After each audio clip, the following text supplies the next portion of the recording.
Pai lá do alto. Os irmãos podem se confraternizar entre outros, né? É para conhecermos o outro. Ele nos cerca de amor e cuidado, mesmo sem merecermos. Tem reservado e tem preparado uma bênção pra você. Que bom que você chegou a essa casa de oração. Que bom que você escolheu vir buscar as bênçãos que o Pai prometeu. Que o Espírito Santo possa neste momento atuar com poder, fala ao seu coração. Todos pertencemos a uma grande família, a família de Deus. Mesmo que eu não saiba o seu endereço ou sua profissão, sei quem conhece, quem lê os segredos lá do seu coração. Ele nos cerca de amor e cuidado, mesmo sem merecermos. Tem reservado e tem preparado uma bênção pra você. Uma bênção pra você. Uma bênção pra você. Sim, pra você. Muito boa noite, sejam todos bem-vindos. Eu sou Sandra Mara, coordeno a visão da proclamação em nossa igreja. Estamos promovendo este evento nesta noite, querendo ser relevante na vida de cada um, e nós esperamos temos certeza que este encontro vai ser proveitoso para todos nós. Nós gostaríamos de pedir a gentileza de todas as pessoas que não fazem parte ou não são frequentadores assíduos desta igreja, que por favor se coloquem em pé para receber um abraço nosso, um cartão postal com a foto, o endereço de nossa igreja, e as pessoas de nossa igreja estarão então abraçando vocês. Não sentem enquanto você não receber um abraço. Nós queremos que todos sejam abraçados e sejam muito bem-vindos entre nós nesta noite. Nós esperamos que esse encontro seja muito bom para todos nós. Depois da palestra, nós teremos um momento de confraternização lá embaixo no salão social da igreja. Nosso quarteto vai cantar mais uma vez. Esse é o quarteto de Itacuruçá. Depois o nosso pastor Israel Belo de Azevedo vai apresentar o nosso palestrante nessa noite. Então vamos trabalhar. Sejam todos muito bem-vindos entre nós nesta noite.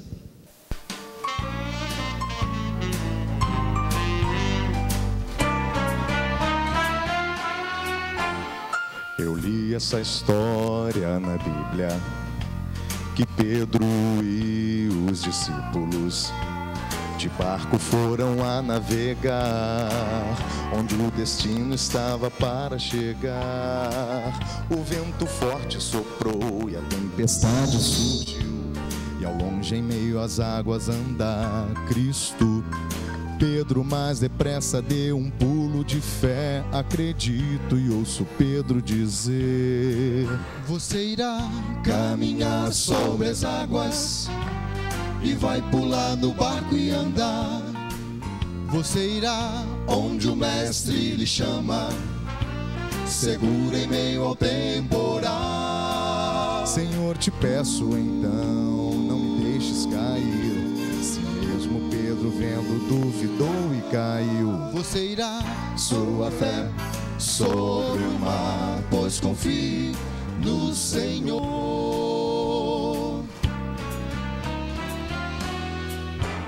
Se quer hoje ao Pai ser tão puro, ou tão só andar no mar grande escuro, na vida deu caminho pro mal, e quer ver o fim do temporal. Está em Cristo a paz de toda a sua aflição. É simples, basta crer que tudo passa em vão. Milagres acontecem a não temer ou a crer. Com firmeza você pode dizer: você irá caminhar sobre as águas e vai pular no barco e andar. Você irá onde o mestre lhe chama, seguro em meio ao temporal. Senhor, te peço então, não me deixes cair. Se mesmo Pedro vendo duvidou e caiu, você verá sua fé sobre o mar, pois confie no Senhor. Agora saiba apenas o que eu quero dizer, que Jesus é quem comanda toda a tempestade. Se as nuvens do pecado vier a ser provado, irá lançar avião tormenta lá pro fundo do mar. Você irá caminhar sobre as águas e vai pular no barco e andar. Você irá onde o mestre lhe chama, seguro em meio ao temporal. Senhor, te peço então, não me deixes cair. Se mesmo Pedro vendo pro fundo do mar, sua fé sobre o mar, pois confie. Você verá sua fé sobre o mar, pois confie. Confie no Senhor. No Senhor.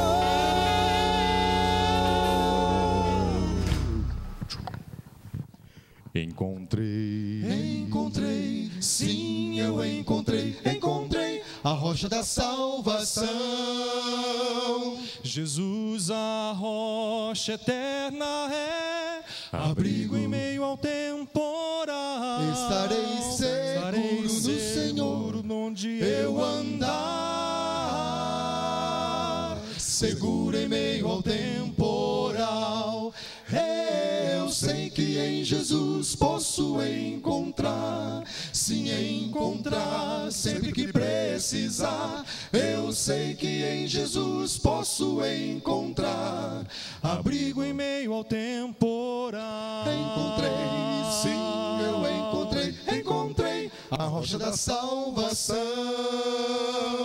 Noite e dia confiar nesse abrigo que não vai faltar. Eu não temerei, pois vou estar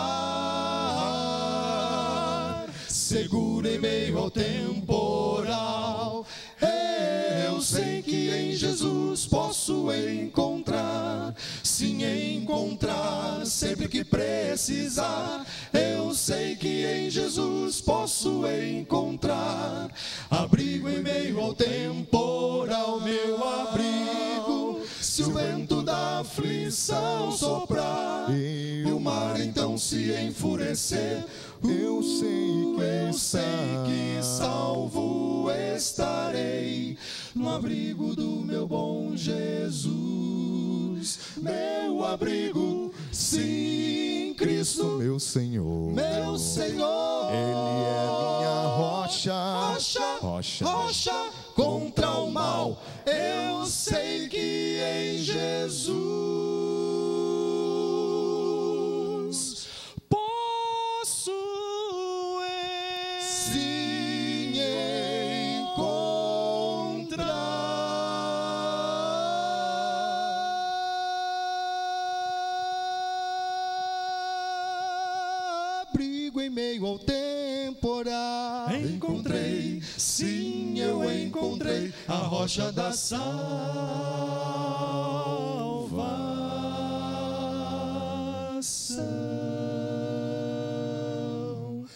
Encontrei. Eu quero chamar aqui à frente nosso preletor, Dr. William Douglas, sobre quem vou dizer algumas palavras, não todas necessárias, mas algumas. Primeiramente, quero falar do livro dele, Como Passar em Provas e Concursos, 26ª edição, 175 mil exemplares vendidos. Não preciso fazer nenhum comentário com esses números, na verdade. William Douglas é um multimídia, professor, juiz federal, palestrante, escritor, que já vendeu mais de 500 mil livros exemplares no Brasil. Ele Como eu disse, além dessas funções, é também professor universitário, tem uma formação em Direito graduado e pós-graduado, é mestre em Direito, tem tido a experiência de examinar e presidir bancas de concursos em vários lugares do nosso país, é doutor honoris causa pela Escola Superior de Advocacia do Rio de Janeiro, ministra cursos e conferências em diversas instituições, as mais variadas, tem tido vários prêmios, e entre os destaques que podemos fazer são os seus momentos de passagem por concursos, muitos deles em primeiro lugar, como por exemplo, em primeiro lugar para juiz de direito do Rio de Janeiro, em primeiro lugar para defensor público do Rio de Janeiro, em primeiro lugar para delegado de polícia, e assim vai o seu elenco de primeiros lugares. Quando fez concurso para direito na UF, também passou em primeiro lugar. Ele já falou a mais de 1 milhão de pessoas, e nós com alegria o temos aqui conosco, e depois certamente poderemos conhecer um pouco mais dos seus livros, de suas obras, e nós o convidamos por 2 razões. Primeiro, que desse assunto de sucesso ele entende, por isso esse é o tema. Segundo, que ele gosta de fazer isso, ele faz com muito prazer, embora tenha uma agenda horrorosa, no bom sentido da palavra horrorosa, ele gosta de fazer isso, por isso ele aceitou o nosso convite prontamente, houve uma agenda favorável, ele aqui está, eu estou certo que vai ser de grande valor para todos, aqueles que já são empresários, que estão aí na luta pela sobrevivência, pelo sucesso empresarial, bem como aqueles que pretendem ser empresários, né? E eu me alegro muito, então, William, com a sua aceitação, saiu diretamente de uma reunião muito importante, de emergência, seu trabalho no tribunal, por isso ele se atrasou, como eu já informei aos irmãos, e vamos agora, então, curtir ao máximo estes momentos. Eu vou pedir que todos se levantem, então, vou orar, já fiz isso com ele em nosso gabinete, mas vou fazer outra vez, para que a palavra dele vá direto às nossas mentes, aos nossos corações, e nos tragam aquilo que possa, de fato, ser valioso para nós, que possa contribuir na nossa carreira, nos nossos negócios. Pai nosso, ao receber aqui o teu servo, Dr. William Douglas, nós te rogamos por ele, que tu que já o preparaste, dê a ele agora mais capacidade ainda para transmitir esse conteúdo de tal maneira que nos impacte, nos ajude, nos mobilize, nos motive, nos transforme. É o que nós te pedimos e nós o fazemos em nome de Jesus. Muito obrigado, todos podem se sentar, agora vamos ouvir. Primeiramente quero agradecer ao pastor Israel, um grande amigo, a oportunidade de estar aqui, o convite. É um dia particularmente feliz por estar junto com vocês para a gente conversar um pouco sobre sucesso. Também é um dia feliz porque eu estou aqui com a minha tia Josélia, que foi a primeira da família a fazer direito. Eu segui atrás, eu sou o segundo formado em direito na família, mas depois que a Josélia começou e que eu continuei, tem cada vez mais gente lá na família se dedicando ao direito.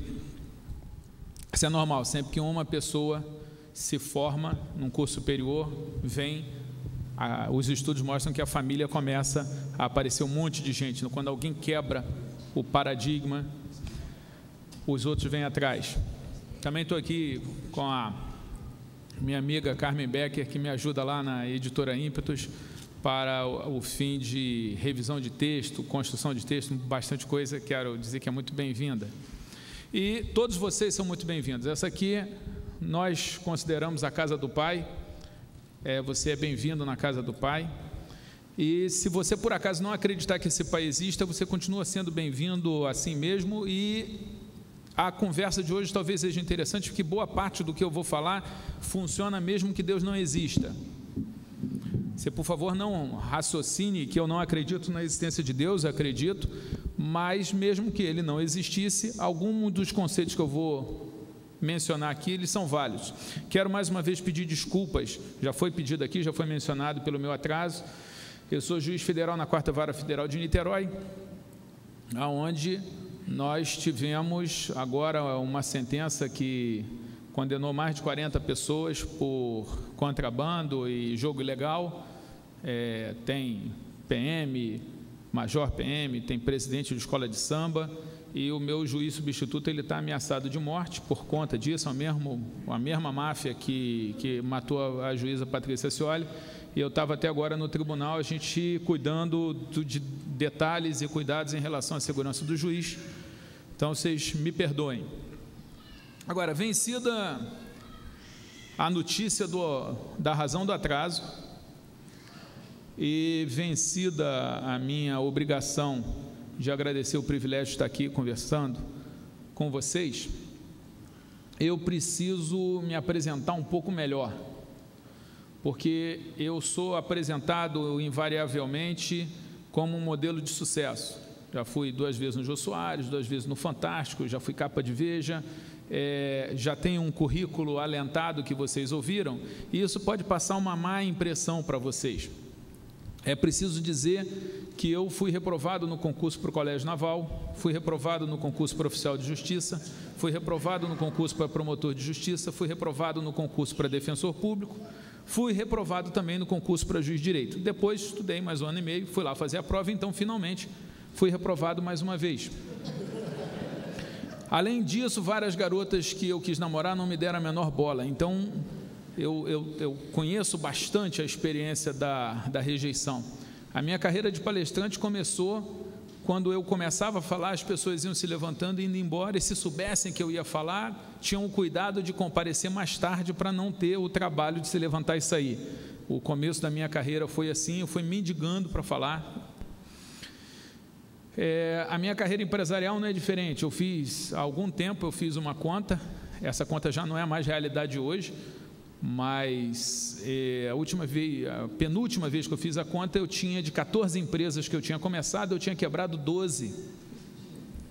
Então, se você veio aqui falar de sucesso empresarial, você talvez fale assim, não, então eu vim para o lugar errado, porque esse cara de 14 empresas, ele quebrou 12. Não é o cara que eu quero ouvir. Bem, em minha defesa tem que essas 2 que não quebraram me dão um padrão de vida acima do que eu teria como servidor público. Então, no final da história, não foi tão ruim quebrar 12 empresas. Mais do que isso, os estudos mostram que empresários bem-sucedidos normalmente quebraram várias empresas.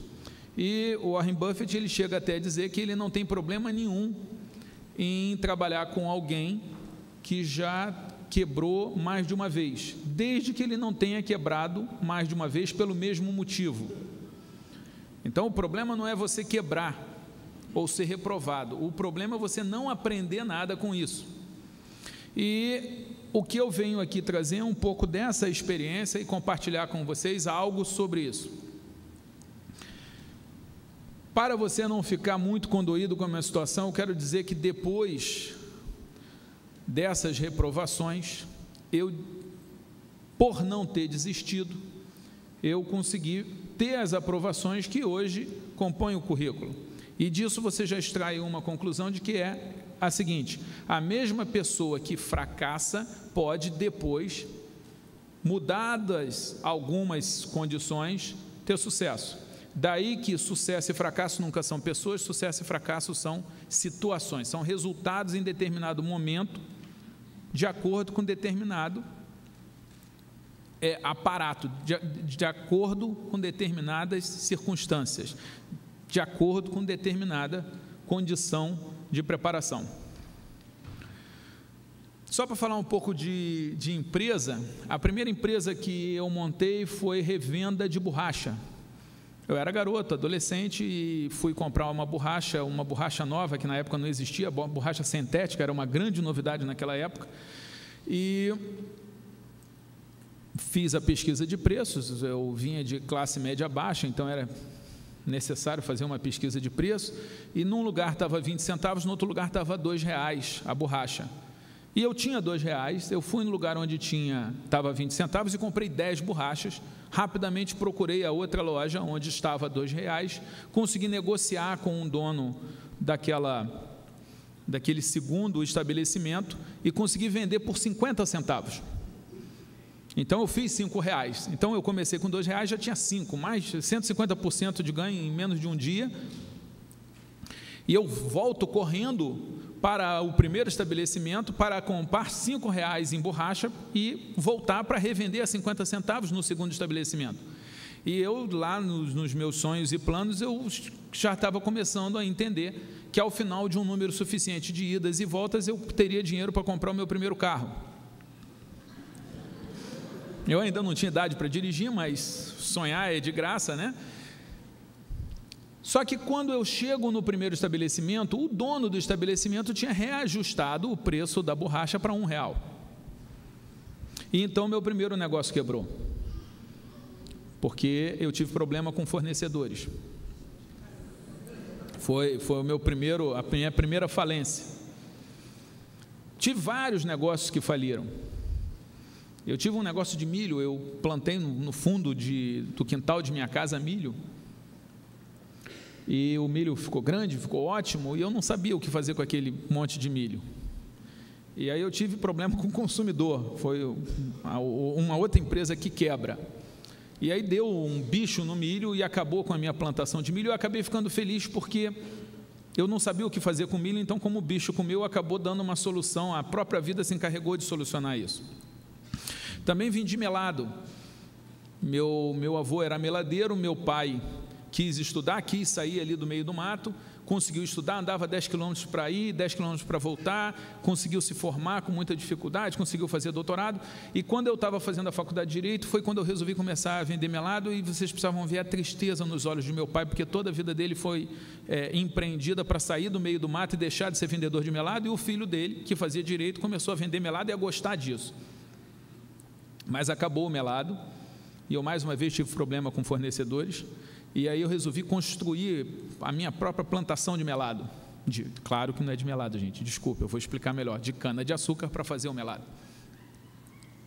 Só que no ano seguinte foi o ano do Plano Collor e ninguém mais comprava melado. Eu procurava, ninguém... E eu perguntava para o lojista, o que aconteceu, o melado ficou ruim, tem um concorrente? Ele falou, não, ninguém está com dinheiro. Mais uma vez eu tive problema com o mercado consumidor, e eu sei que a minha plantação de cana-de-açúcar não dava para fazer melado, eu acabei vendendo, ainda tive lucro vendendo a minha cana-de-açúcar para alimentar bois. Então, se você reparar, a minha vida sempre teve um lado de empreendedorismo, eu sempre empreendi.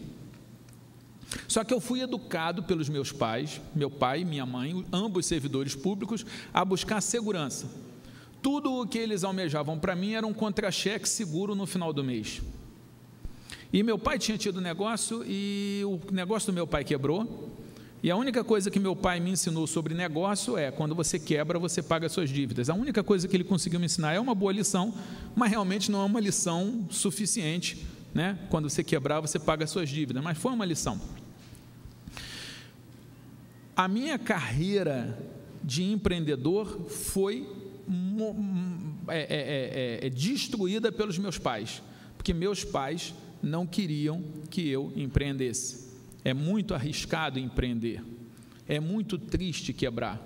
Essa foi a lição dos meus pais em relação a isso. Meus pais me deram muitas lições muito boas, mas eles tiraram da minha pessoa o desejo de empreender, botaram medo. Por outro lado, depois de passar nos concursos, eu, já com o contra-cheque, já com a segurança, o bicho empreendedor voltou a circular na minha veia, o vírus do empreendimento. E aí eu comecei a escrever artigo, comecei a dar aula, comecei a montar curso, e eu descobri que, fiz as contas, eu dava aula em cursinho, eu descobri que o dono do cursinho ficava com a maior parte da arrecadação. Os professores ganhavam mais ou menos 15% do que era arrecadado. Eu fiz as contas, é fácil, você conta os alunos têm dentro de sala, quanto que eles estão pagando de mensalidade, e você vê quanto que o dono do curso está ganhando e quanto que ele te paga. Você soma o número de provas. Conta simples. Eu cheguei à conclusão de que a gente ganhava muito pouco, 15%. Aí eu falei, vou montar o meu cursinho para ficar com a parte do leão. Olha só aí o vírus do empreendedorismo. O problema foi que quando eu montei o cursinho, eu tive que lidar com os professores, e com o funcionário, e com o professor estrela, e com o professor que atrasava, e com o professor que faltava, e de tudo isso eu cheguei à conclusão de que não valia a pena ganhar mais dinheiro. Desde então eu cheguei à conclusão de que a melhor coisa do mundo é ter um cursinho que chega ali e te paga, porque você ganha o seu dinheiro sem se aborrecer muito. Agora, de tudo o que eu empreendi, acabou que o meu melhor empreendimento foi a editora Ímpetos, aonde até hoje eu milito. Eu sou juiz federal, eu posso ser cotista, eu sou cotista da editora, e essa editora foi criada porque eu fui rejeitado por 5 editoras.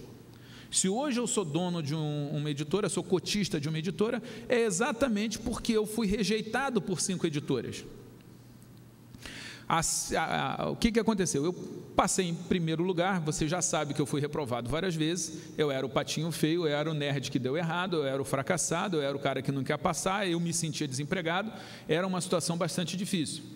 Só que depois de um tempo, depois de evolução, depois de consertar os erros, depois de melhorar as minhas condições de preparação, eu acabei sendo aprovado em 3 concursos em primeiro lugar, assim, um seguido do outro. Primeiro colocado para delegado de polícia, primeiro colocado para juiz de direito e primeiro colocado para defensor público. Opa! Então, eu virei assim, inclusive o número de garotas interessadas por mim também melhorou. Foi um efeito da aprovação. Daí que eu digo que quando você passa o concurso, você fica mais bonito. E digo, às vezes pode ser a sua última esperança, mas há esperança. Eu não vejo isso de uma forma totalmente negativa, porque eu realmente acho que o sucesso embeleza as pessoas, a coragem embeleza as pessoas, a disposição de se superar embeleza as pessoas, ter sonho embeleza as pessoas. Então eu não vejo de uma forma assim, não, tá aí, esse rapaz é meio esquisito, é branco demais e tal, mas é um cara esforçado, é um homem trabalhador. Isso são predicados que podem atrair uma pessoa. Mas o fato é que, desde que eu comecei a ser aprovado em primeiro lugar, as pessoas começaram a me procurar perguntando qual era o segredo. Mas como é que é? Qual é o caminho das pedras? O que você fez? Como é que você consegue? E normalmente nessa época, e até essa época, o comportamento normal de quem passava era: eu estudei, eu ralei, eu fiz a minha parte, e você vá, faça a sua, coma a sua cota de grama, dê a sua cota de sacrifício, de sangue, suor e lágrimas, e passe. Você quer aula de constitucional, de administrativo? Ótimo, eu posso te dar essa aula, você vai para o cursinho, eu te dou a aula, mas como lidar com o lado emocional, como se organizar, aquelas dicas de prova, aqueles cuidados, como memorizar, como lidar com a pressão da família, como todas esses conhecimentos, todas essas técnicas, todos esses detalhes, que são detalhes que fazem diferença, não eram de forma alguma ensinados. Você passar num concurso desse grau de dificuldade é como se fosse um ritual de iniciação, onde cada um que quer se tornar parte da elite tem que pagar um preço de sacrifício e de sofrimento. E isso é a regra. Só que, de outro lado, eu, pela minha formação cristã desde criança, e se eu disse que meus pais me ensinaram coisas erradas, uma coisa muito certa eles ensinaram, é que Jesus Cristo é o Filho de Deus, existe, nos ama, tem um plano para a nossa vida, resolve a nossa dificuldade de nos relacionar com Deus, e isso eles me ensinaram.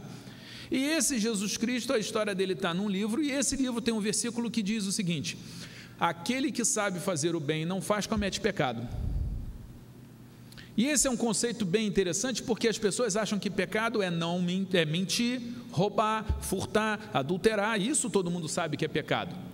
Mas não se faz tanta propaganda que deixar de ajudar, podendo fazê-lo, é pecado.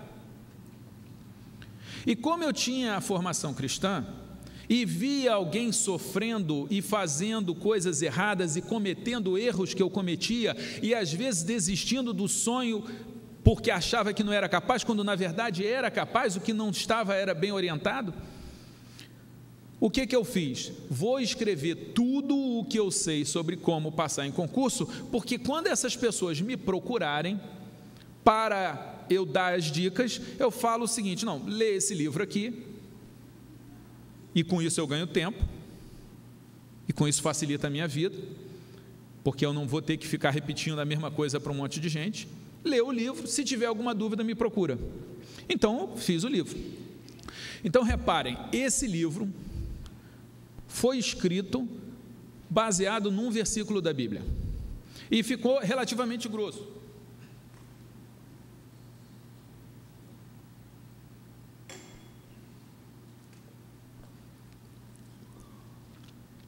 Esse livro aqui, claro que não tinha esse formato ainda, mas já tinha essa grossura. Eu levei na primeira editora, na segunda editora, na terceira editora, na quarta editora, na quinta editora, e as respostas foram sendo: não, não, não. Um dizia que era grosso demais, outro dizia que o concurseiro não gostava de livro, outro dizia que o cara já tinha livro demais para ler, ele não ia ler um livro de uma matéria que não cai no concurso.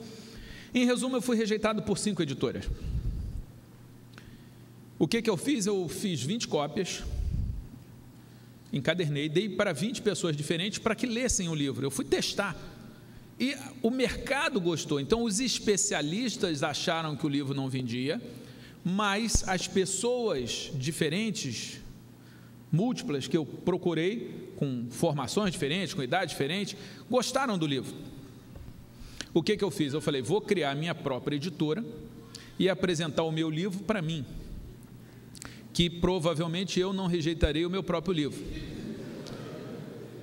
E foi o que eu fiz. Criei minha editora, apresentei o livro para mim. De fato, fiquei com algumas dúvidas, mas terminei aprovando o original. Peguei dinheiro emprestado, rodei o livro, e o livro hoje está com 175 mil exemplares vendidos. A versão resumida dele, porque de tanto reclamarem que o livro era grosso demais, eu fiz um resumo, porque você tem que atender o seu cliente, já vendeu mais de 50 mil exemplares. Outros livros que saíram desse aqui, por exemplo, aqui tem um capítulo de leitura dinâmica, eu tenho um livro de aprofundamento em leitura dinâmica, tem um livro sobre cérebro, eu tenho um livro só sobre, tem um capítulo sobre cérebro, eu escrevi um livro só sobre cérebro, outro só sobre memória, outro só sobre oratória, ou seja, cada capítulo daqui sai um livro de aprofundamento. Então tem esse livro, tem o audiobook, tem 3 livros resumidos com linguagens diferentes, ou o resumo propriamente dito, um resumo em forma de maratona e um resumo em forma de estudo sobre o livro Arte da Guerra do Sun Tzu, e tem os livros de aprofundamento. No final da história, esse aqui já vendeu 400 mil livros, e esse livro sozinho aqui, o que eu ganhei com esse livro é o apartamento que eu moro. Então eu moro em cima desse livro, que foi um livro rejeitado. E mais, eu moro, na verdade, em cima de um versículo da Bíblia: aquele que sabe fazer o bem e não faz, comete pecado. Aí eu moro em cima desse versículo, esse versículo que construiu a minha casa. E desse livro eu comecei a chamar outros amigos que tinham apostilas, que tinham bons materiais, que eram bons professores, e acabou saindo uma editora.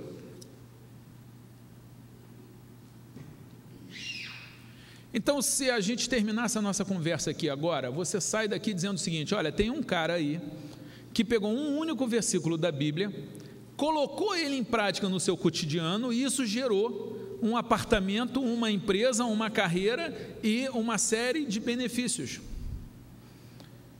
Eu ganho uma boa quantidade de dinheiro fazendo palestras sobre esse livro. O meu preço como palestrante subiu muito depois que eu virei best-seller e capa de Veja, e fui para o Jô, e aumenta o preço. Aumenta o preço. Não cobre em igreja, eu estou vindo aqui de graça. E eu não cobro para falar de igreja, porque eu tenho muito receio de um dia que eu cobrar de Deus, ele resolver fazer a conta, passar a régua. Então, para não correr esse risco, eu falo de graça. Respeito, entendo as pessoas que vivem do ministério, que às vezes precisam dar soluções para o problema de sustento, mas felizmente não é o meu caso, porque eu tenho um emprego público, bem remunerado, que é o cargo de juiz federal, e tenho a minha vida lá de palestrante, de professor, de escritor de livro. E nessa vida de escritor de livro, nessa vida de professor de cursinho, dono de cursinho, e depois desisti de ser dono de cursinho porque dá muito trabalho, eu acabei conhecendo muita gente do mercado e circulei muito nesse mundo de empresas, circulo muito nesse mundo de empresa. Costumo ser muito procurado por empresas, inclusive com proposta de sociedade, etc. Aliás, eu era professor da UF, concursado, aquele velho contra-cheque seguro que a mãe da gente ensina a gente ter, e dava aula para o dono de uma universidade particular. E naquela época o salário era muito ruim, pior ainda do que é hoje. O salário de um professor de universidade federal era bem ruim mesmo, e os professores, irados com isso, faltavam aula, não cobravam do aluno, não davam matéria, chegavam tarde.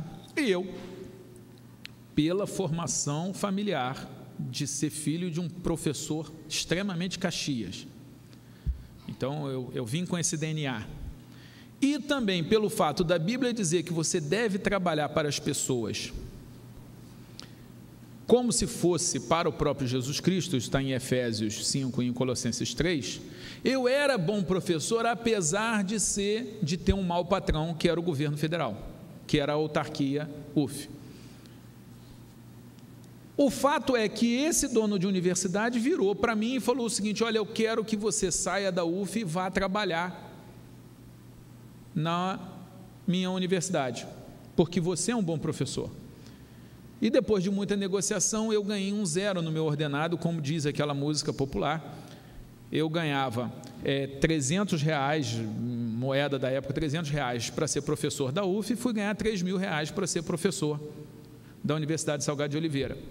O que me deu um 0 no meu ordenado foi formação familiar, e foi um versículo da Bíblia que fala: trabalhe para o seu patrão, não trabalhe por vista, não trabalhe para aparecer, dedique-se ao seu patrão, trate o seu patrão como se ele fosse o próprio Jesus Cristo. E se você fizer isso, mesmo que o seu patrão não reconheça, Deus que está nos céus vai reconhecer e vai te recompensar. Eu fui recompensado, eu tive um aumento de 10 vezes no meu salário. Então, mais uma vez, aparece um versículo da Bíblia mudando uma história. E se você perguntar à editora que eu trabalho, uma das coisas que faz a gente ser respeitado no mercado é porque a gente paga todos os tributos. Outra coisa que faz a gente ser respeitado no mercado é que a gente paga direitinho o autor, e tem muita editora que não paga. Outra coisa é que a gente procura fazer o livro que não seja caro demais, porque a Bíblia fala para você não ter lucro excessivo. Outra coisa é que a gente trata o autor, o cliente, o distribuidor, todo mundo como nós gostaríamos de ser tratado, e isso é um versículo da Bíblia. Para vocês terem ideia, já houve uma ocasião na editora em que a gente sempre faz a cotação com as gráficas para ver qual gráfica que vai rodar o livro, e a gráfica que tinha ganhado mandou um preço tão irrisoriamente baixo que eu liguei para o cara e falei assim: amigo, qual é o milagre que você está fazendo? Porque esse preço que você mandou ganhou dos outros, mas de muita margem. Você conseguiu descobrir uma nova técnica de produção? Porque eu vou publicar tudo aí agora, vou rodar tudo aí. Ele disse assim: não, William, o problema é que houve um erro. Nós mandamos a conta errada, mas como nós mandamos o número errado, nós vamos honrar o número que foi mandado. Ele, por uma questão de correção, uma questão até legal, porque poderia ser compelido a cumprir aquela proposta que ele fez, ele falou: vou ficar no prejuízo. E eu virei para ele e falei assim: amigo, faz o seguinte, manda a conta certa, porque eu não posso ganhar dinheiro defraudando você, eu não posso ganhar dinheiro em cima do seu erro. Agora, aí você fala assim: naquele negócio eu perdi dinheiro, mas o resultado é que aquele cara daquela gráfica, o resto da vida, vai falar assim: poxa, essa editora é legal, poxa, esse cara é legal. Eu tenho certeza que se algum dia eu tivesse um problema de fluxo de caixa, de crédito no mercado, ligasse para ele e falasse: amigo, eu preciso da sua ajuda, você por favor roda aí que eu te pago depois, eu não tenho a menor dúvida de que o meu comportamento anterior ia fazer desse cara um aliado meu num momento de dificuldade. Espero não ter dificuldade, mas se eu tiver dificuldade, eu espero que os meus comportamentos pretéritos tenham me dado crédito perante as pessoas. Qual a conclusão que a gente tira até agora? Que na minha carreira pessoal, e eu sei que muitos vieram aqui pensando numa carreira pessoal, não estão pensando em ser empresários, não têm o plano de ser empresário, mas têm o plano de ter sucesso pessoal, sucesso profissional. Nesse ramo, nessa área, assim como nas minhas acidentais incursões no mundo empresarial, eu posso dizer que o que fez muita diferença para mim foi o conteúdo da Bíblia. E existem algumas coisas da Bíblia que não vão deixar de funcionar se Deus não existir. Existe uma comissão intelectual que foi recebida lá no Éden. Deus falou: dominai a terra, dominai os animais, dominai a natureza, dominai a ciência. Todo cientista, todo pesquisador, toda pessoa que consegue dominar um pouco da natureza, ele está, mesmo que não queira, mesmo que não saiba, mesmo que não concorde, cumprindo uma determinação divina, que é dominai. Eu pergunto para você: você prefere ser operado por uma pessoa que crê em Deus e que não estudou nada, que se formou em medicina colando, ou você prefere ser operado por um ateu que cumpriu a determinação bíblica de dominar o conhecimento? Com quem que você se opera? Com quem que você opera o seu filho? Com o seu irmão de fé ou com um cara competente? Pode escolher.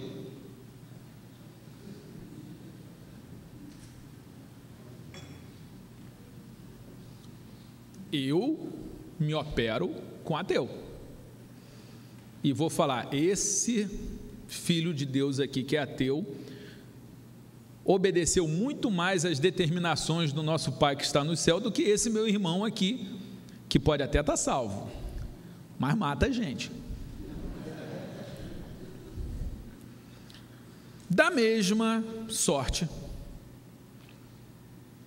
aquele ateu, aquele cético, aquele materialista que pegar a Bíblia e falar assim: tudo bem, eu não acredito em Deus, ou não sei se existe, se fez, foi embora, tanto faz, mas esse livro aqui é o maior best-seller de todos os tempos.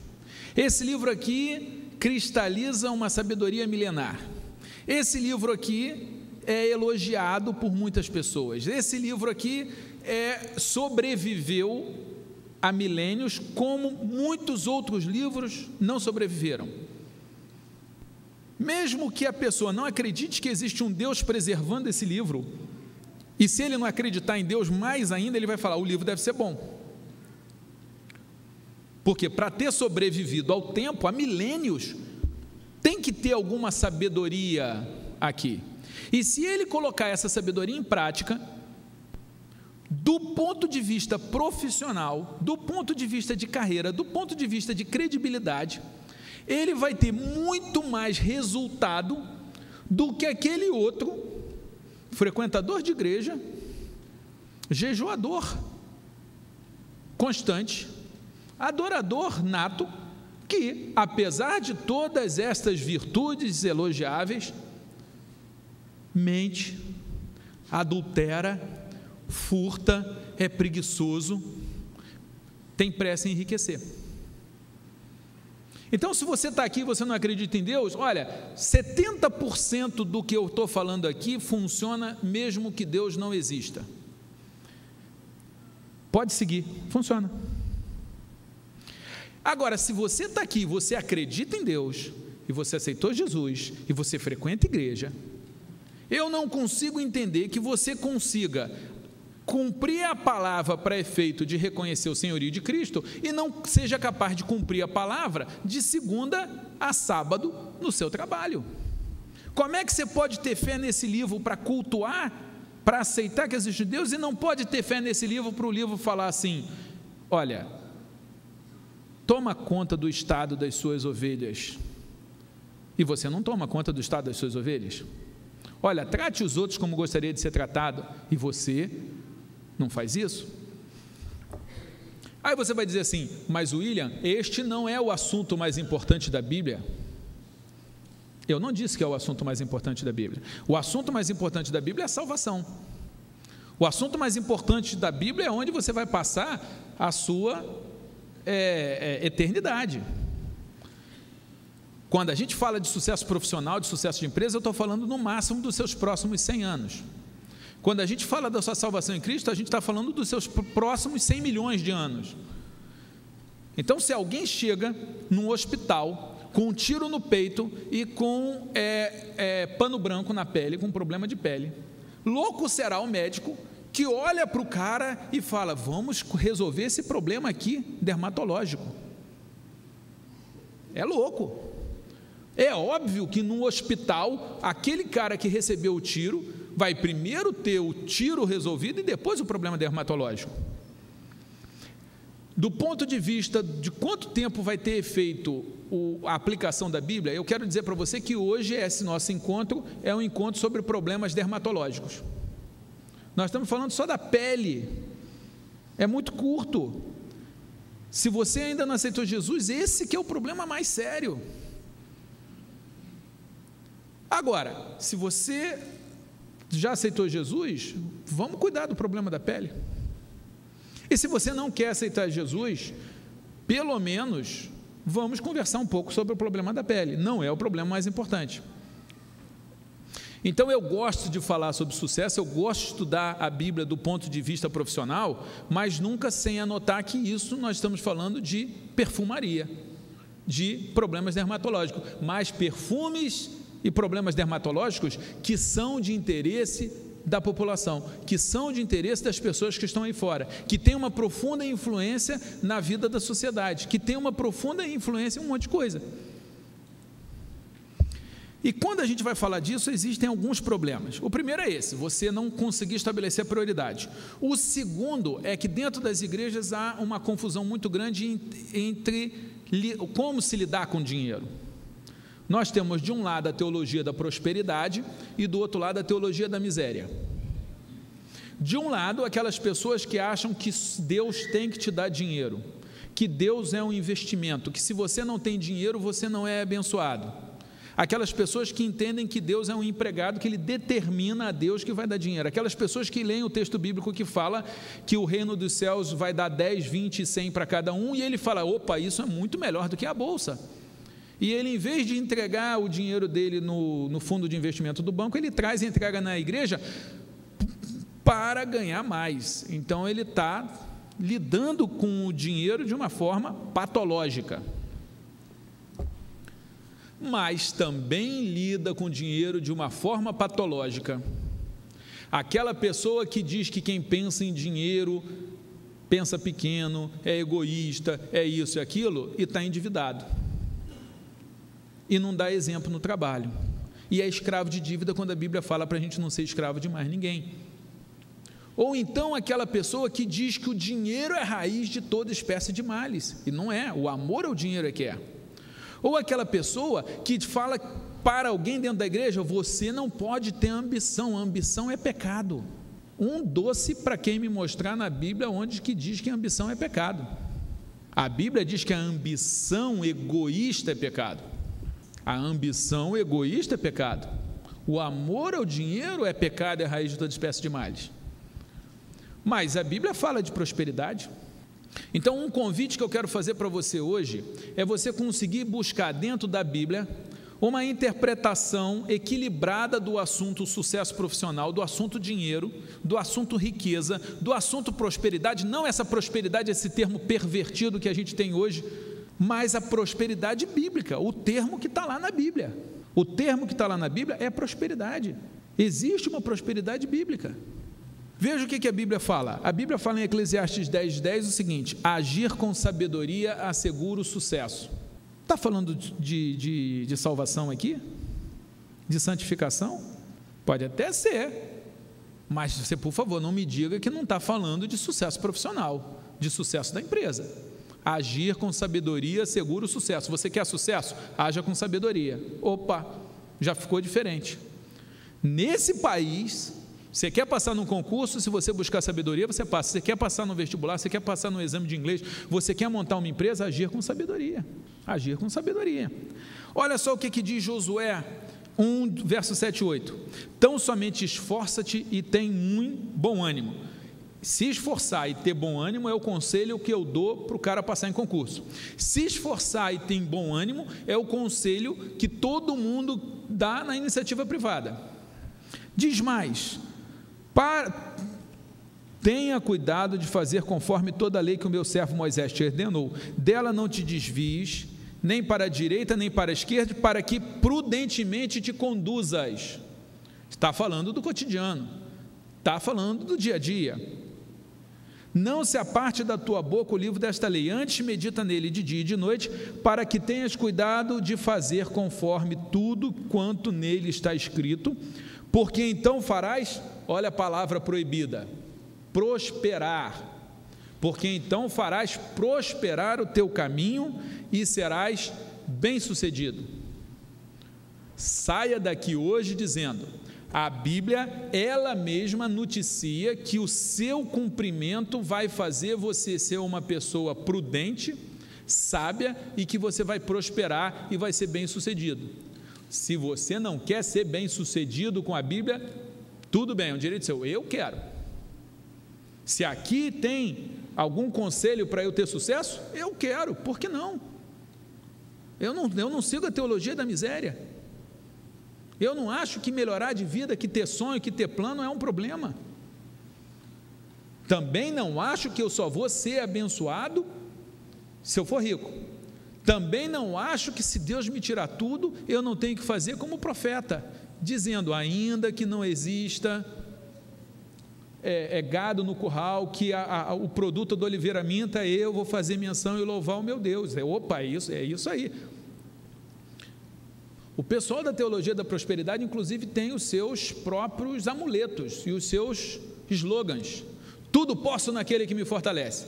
Eu já ouvi um rapaz que passou o ano todo sem estudar nada e às vésperas do vestibular profetizou: não, eu não estudei nada esse ano, mas eu vou passar porque Deus vai me abençoar, porque tudo posso naquele que me fortalece. E quem visse aquele semblante seguiria o cara até os portais do inferno para retomar a honra da cristandade. Gente, o rapaz não leu o versículo. O versículo diz: eu posso passar fome, eu posso ficar nu, eu posso tudo em Jesus, porque tudo posso naquele que me fortalece.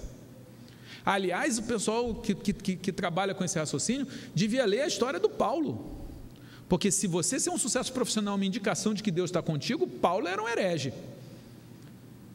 A quantidade de vezes que o homem foi chicoteado, que o navio dele afundou, que ele teve que fugir, meu amigo, não faz sentido. Então, a ideia que eu gostaria de deixar aqui é: a Bíblia também é um livro sobre negócios, a Bíblia também é um manual de administração, a Bíblia também é um manual de sucesso. Ela é, antes de tudo, um manual de salvação. Ela é, antes de tudo, um manual de religação com o Pai. Ela é, antes de tudo, uma forma de você encontrar a verdadeira espiritualidade e o verdadeiro sentido da religiosidade. E religião é outra palavra que estragaram aí fora. O cara fala: não, eu não sou religioso, tem vergonha, não, eu não quero saber de religião. Desculpe, mas a verdadeira religião eu quero saber sim. Não tenho nenhum compromisso com quem estragou a palavra religião, nem com quem estragou a palavra prosperidade. O meu compromisso é com o sentido das palavras. Religião é se religar. Eu quero me religar com o Pai. Agora, não é porque eu vou me religar com o pai que eu vou desprezar o conselho que o meu pai me dá na hora de eu fazer negócio. E olha só que coisa interessante.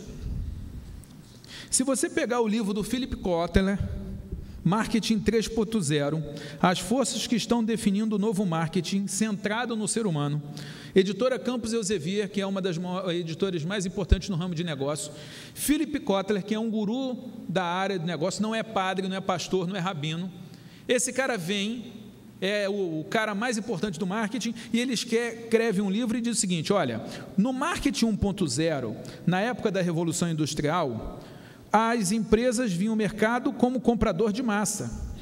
O conceito de marketing era produto, a diretriz do marketing era produto, a proposição de valor era funcional, é o produto funcionar, e a interação com os consumidores era 1 para 1.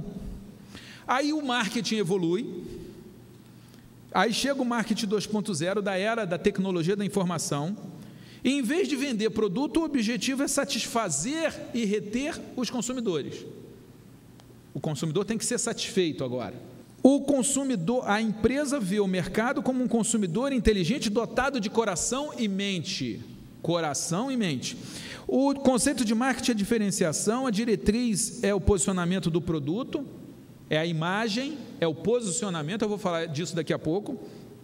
A proposição de valor é funcional e emocional. Você vê que o coração apareceu no marketing 2.0, a emoção aparece no marketing 2.0. No marketing 3.0, que é a época que nós estamos vivendo, se você for lá na HSM Management e ouvir o Philip Kotler, como eu fui ouvir, porque eu gosto de empresa, eu gosto de empreender, eu fui lá, e ele veio e falou o seguinte: não, hoje o objetivo é fazer do mundo um lugar melhor. Fazer do mundo um lugar melhor? Me desculpe, mas isso é moderno? Isso é moderno? Eu li isso num livro que terminou de ser escrito há 1900 anos. Evoluímos. Agora, na nova onda de tecnologia, as empresas veem o mercado como um ser humano pleno, com coração, mente e espírito. Uau! Eu já tinha lido isso no Novo Testamento. O conceito de marketing é valores. Valores. Eu já tinha lido isso no Velho Testamento. A diretriz da empresa é missão, visão e valor da empresa. A proposição de valor é funcional, emocional e espiritual. Opa, espiritual? Gente, o que eu estou querendo mostrar para você é que a grande evolução da teoria administrativa, da administração do marketing, fez o cara seguir o que Jesus manda. Que evolução é essa? Que modernidade é essa? Mais do que isso, você pega um dos maiores best-sellers dos últimos tempos, James Hunter, O Monge e o Executivo. Qual foi a grande sacada do James Hunter, que é um cara, um guru da administração, um cara que vende livro de negócio? Ele diz o seguinte: o executivo, ele deve servir. E aí você vai, como eu fui, ouvir o James Hunter sobre como ser um grande executivo, um grande líder, um grande empreendedor. E ele fala: olha, o melhor exemplo que eu tenho é de Jesus Cristo, que lavou o pé dos discípulos. Olha só, você pode não acreditar em Deus, você pode não acreditar na Bíblia, você pode achar que quem acredita em Deus é um idiota, mas olha, a gente 2000 anos atrás, a gente já estava aqui nas grandes teorias da modernidade, a gente já estava escrito lá. E você tem que reconhecer que se alguém consegue 2000 anos antes chegar no mais alto ponto de evolução que a gente tem hoje de administração, tem alguma coisa, ou os caras são muito sortudos, ou são muito sábios, ou tem um elemento externo funcionando, que é o que os loucos dos crentes acreditam. Mas não importa no que você acredita, se você for um líder servidor, se você conseguir trabalhar com valores, se você entender que você tem que melhorar o mundo, se você fizer isso que o Kotler está dizendo, que o Hunter está dizendo, você vai estar fazendo o que Jesus Cristo disse, o que os apóstolos disseram, o que o apóstolo Paulo disse, o que Salomão disse. Tanto faz, vai funcionar. Vai funcionar. Em alguns lugares, se você fala de que você não pode ter lucro exagerado, o pessoal olha para você como se você fosse um louco. Mas a grande evolução das empresas hoje é a busca de ética, de responsabilidade social, de responsabilidade ecológica. E responsabilidade ecológica, me desculpe, já estava na Bíblia há muito tempo. Olha que coisa bacana na revista Você S.A. Não estou lendo a revista da Escola Bíblica Dominical. Estou lendo a revista Você S.A. voltada para público jovem que quer melhorar de vida. A Você S.A., edição de janeiro de 99, já não é nem muito novinha essa edição, diz o seguinte: a espiritualidade chega às empresas. Algumas companhias brasileiras já estão pedindo ajuda aos céus, literalmente. Empresas como Mercedes-Benz, Magazine Luiza, Computer Associates e Superbom abrindo espaço para a espiritualidade dentro de seus escritórios. O que seria isso? Basicamente, abrir espaço no ambiente profissional para a vivência religiosa, na suposição de que os cuidados com a alma ajudem na solução de conflitos do dia a dia no trabalho. A espiritualidade no local de trabalho já é uma forte tendência nos Estados Unidos. No ano passado, o New York Times informou que as barreiras entre trabalho e religião estão caindo por terra. O jornal falou de uma crescente aceitação dos comportamentos abertamente religiosos nas empresas e citou alguns exemplos: Boeing, Microsoft e vários outros grupos que estão estudando o Torá, o Alcorão e a Bíblia. As empresas estão chegando lá. Se você tem algum preconceito, conhece alguém que tem algum preconceito quanto à Bíblia dentro dos negócios, me desculpe, mas você está desatualizado. Ed Renekiewicz diz que a espiritualidade dentro das empresas tem 3 funções: proselitismo, performance ou praxis. Proselitismo: o cara quer converter o funcionário para a religião dele. Você pode não gostar disso, tudo bem, mas também serve para performance. O cara não é crente, não é católico, não é muçulmano, mas ele deixa que as pessoas façam isso. Eu sou do tempo em que famílias de classe média, sem religião, judias, católicas, quando procuravam uma empregada doméstica, procuravam uma empregada evangélica. Por quê? Porque a empregada evangélica, naquele tempo, não furtava. Lamentavelmente, e eu tenho essa experiência na minha casa mais de uma vez, é um tempo que se passou. Mas durante muito tempo, boa parte do evangelismo praticado dentro dos lares era de empregadas domésticas que tinham fama de honesta, porque eram honestas.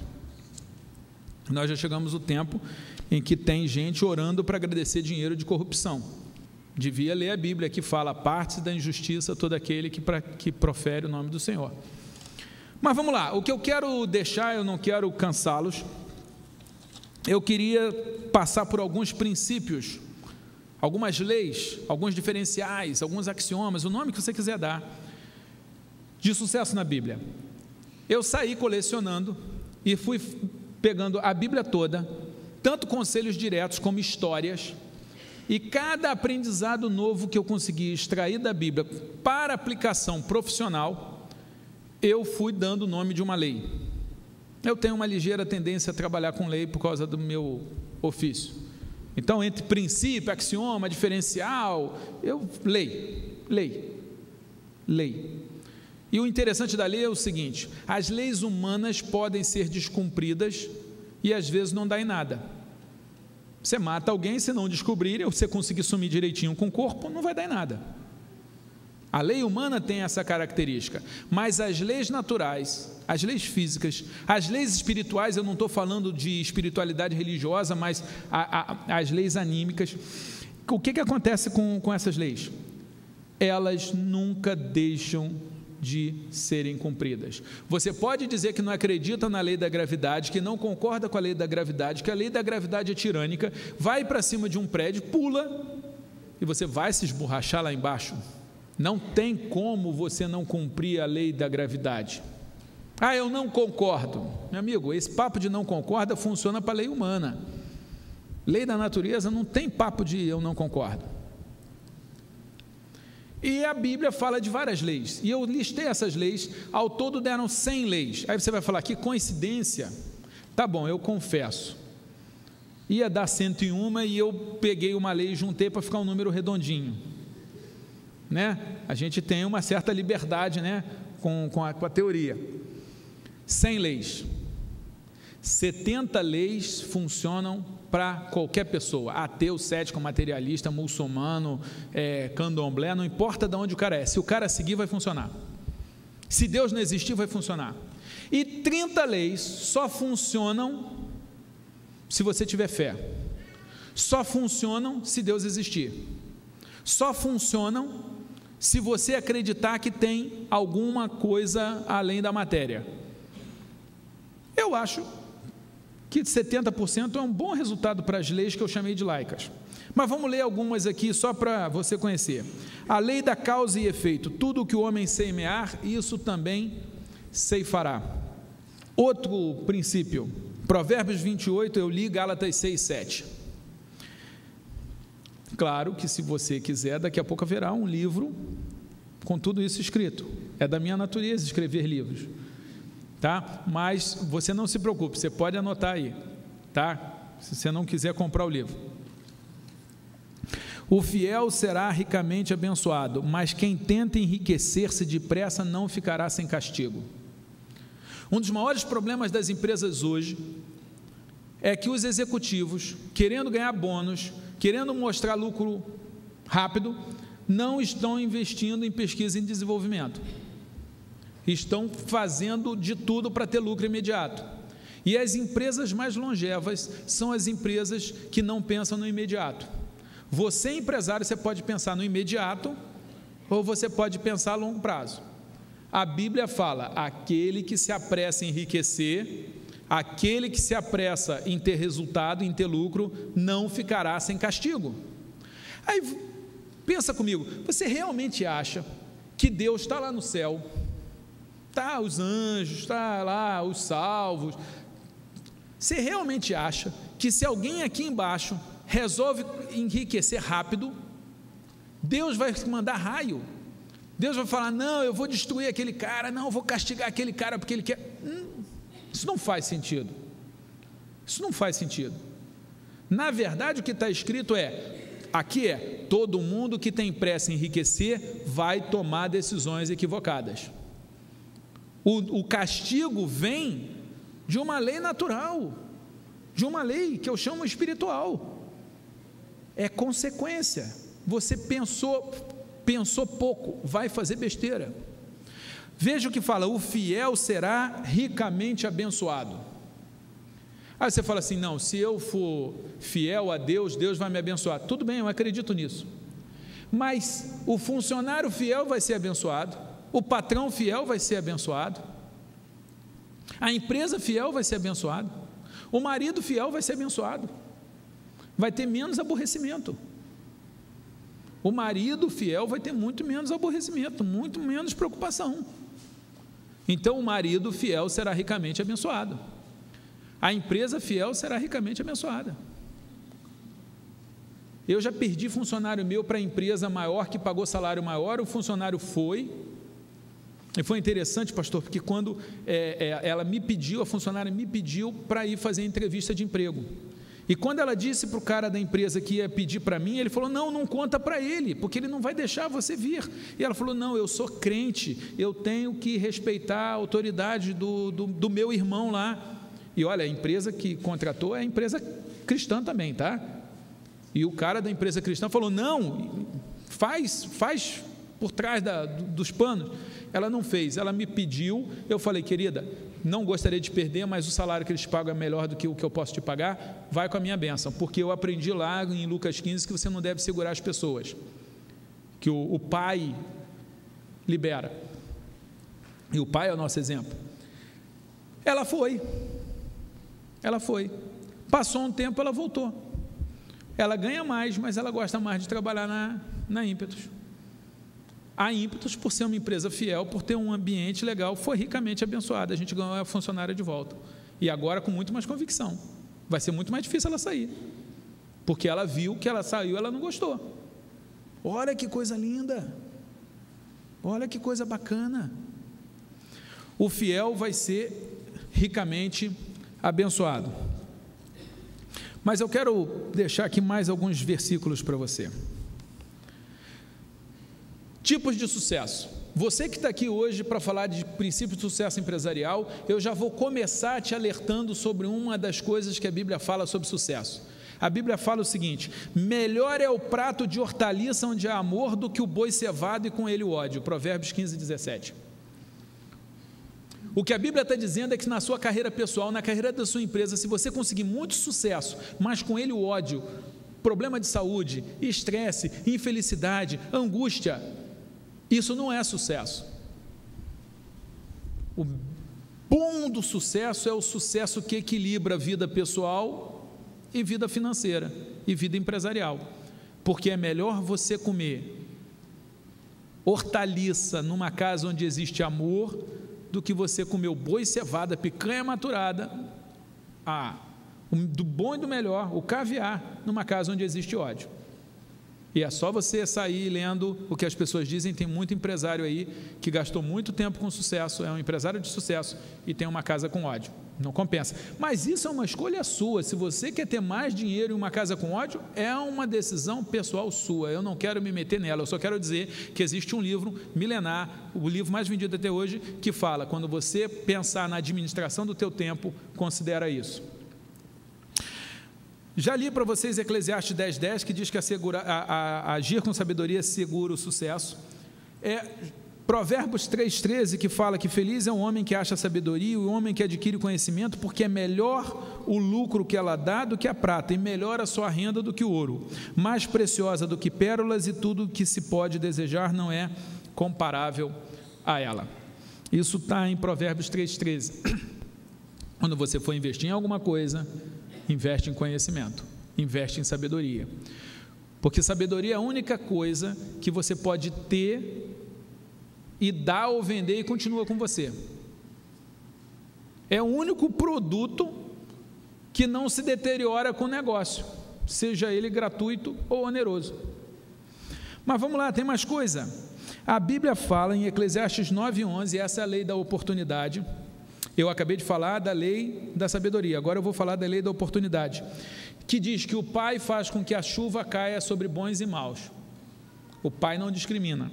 Que diz que a gente deve aproveitar ao máximo todas as oportunidades, Colossenses 4:5b, que a gente tem que ter cuidado com a maneira como a gente vive, não ser insensato, mas sábio, aproveitando ao máximo cada oportunidade, porque os dias são maus, Efésios 5:15-16.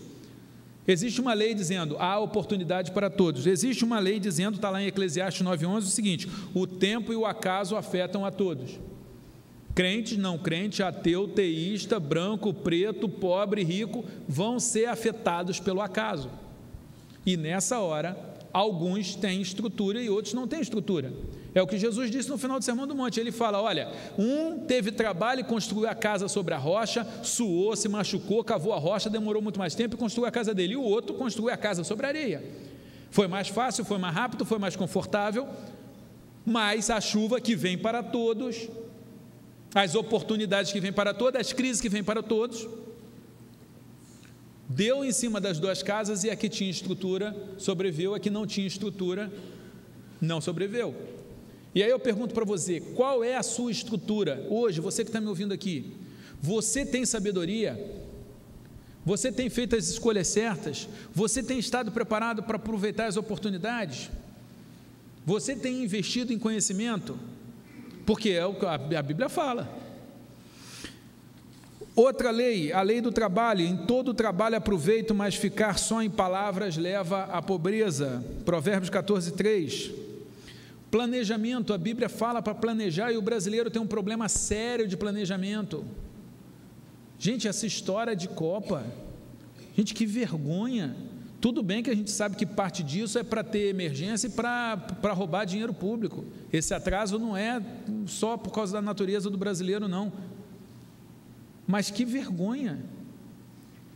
Faltam o quê? 3 anos, 12 estádios e um time, não é verdade? Não é o que está faltando para a Copa?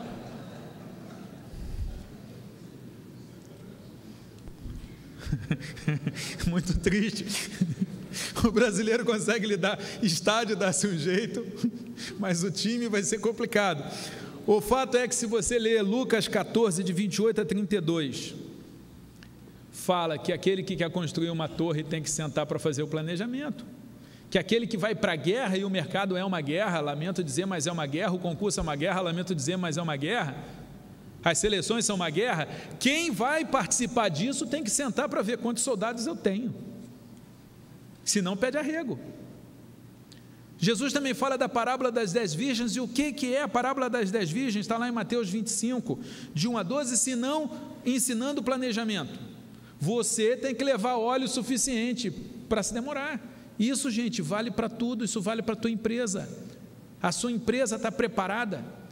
Eu estou conversando com um grande grupo econômico que é dono de cursos preparatórios, e sabe o que aconteceu? Olha, gente, olha como é que é fantástico. Quem tiver com pressa ir para casa pode ir, eu não fico ofendido, mas eu vou ficar aqui falando desse livro. Olha só que coisa fantástica. Um grande grupo econômico disse o seguinte, o CEO falando comigo, olha só, esse ano foi terrível, a Dilma suspendeu os concursos, a gente não ganhou dinheiro, foi apertado, mas foi ótimo, porque todos os cursos que não tinham estrutura, os cursos que não tinham fluxo de caixa, os cursos que não estavam bem estruturados, quebraram. Que bom que os outros cursos quebraram. Olha o espírito cristão, que lindo. Que bom que tem gente quebrada, que bom que tem gente desempregada, porque ano que vem vão voltar os concursos e a gente vai ganhar muito dinheiro. Esse é um típico espírito capitalista.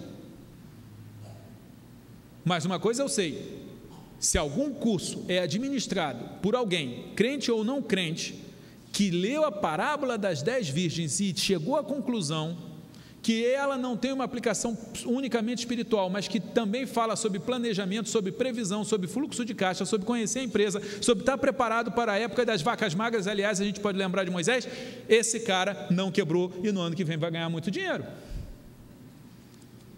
Pela graça de Deus, eu quero dizer que a Ímpetus não quebrou esse ano e, se Deus quiser, ano que vem a gente vai ganhar muito dinheiro.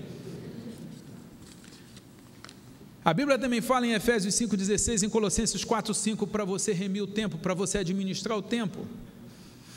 A Bíblia fala, e eu estou correndo, gente, são 100 leis, eu só vou citar no máximo 20, já citei aqui umas 6, 7, o que eu quero dizer é que desse nosso encontro aqui, você pode sair para casa e falar assim, caramba, aquele cara que falou hoje lá na igreja, ele pesquisou 100 leis, ele não falou de 20, 80% eu não vou falar.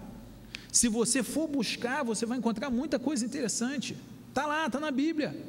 Olha só, não precisa comprar meu livro, se comprar eu não fico zangado, mas você encontra tudo isso na Bíblia, é só começar a olhar com mais atenção. Vamos lá, distinga sonhos de fantasia. Quem lavra sua terra terá comida com fartura, mas quem persegue fantasia se fartará de miséria. O que eu vejo de gente abrindo empresa de fantasia, com fantasia, empresa que vai ganhar dinheiro, olha, se alguém chegar para você e falar, olha só, tem um negócio aí que não tem o risco de não ganhar dinheiro, não entre. O último negócio que não tinha o risco de perder dinheiro se chama Fazendas Reunidas Boi Gordo. Depois teve um tal negócio de avestruz. Não tem como perder dinheiro. Gente, negócio que não tem como perder dinheiro, fuja. É fantasia, e a Bíblia fala para você distinguir sonho de fantasia, projeto de fantasia. A Bíblia também fala em Provérbios 22, um dos conselhos mais importantes que eu conheço para efeito de sucesso profissional. Diz o seguinte: o bom nome vale mais do que muitas riquezas. O bom nome vale mais do que muitas riquezas. Se a sua empresa, se você for entrar em algum negócio que se for publicado no jornal do dia seguinte, ou passar no Jornal Nacional e você for passar vergonha, não faça. Seja o prejuízo que você vai ter, não faça. Eu vou ganhar milhões, eu vou me dar bem, não faça. Quer fazer? Faz. A vida é sua, mas a Bíblia, em sua sabedoria milenar, Deus, em sua bondade eterna, diz o seguinte: meu filho, não gasta o teu nome em negócio, preserva o seu nome. E sabe o que Deus estava falando aqui? Branding.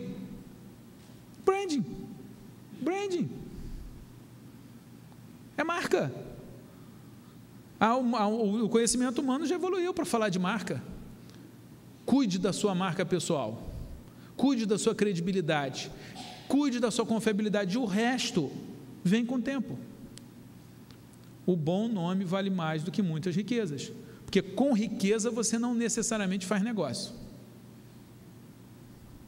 mas com um bom nome você faz negócio.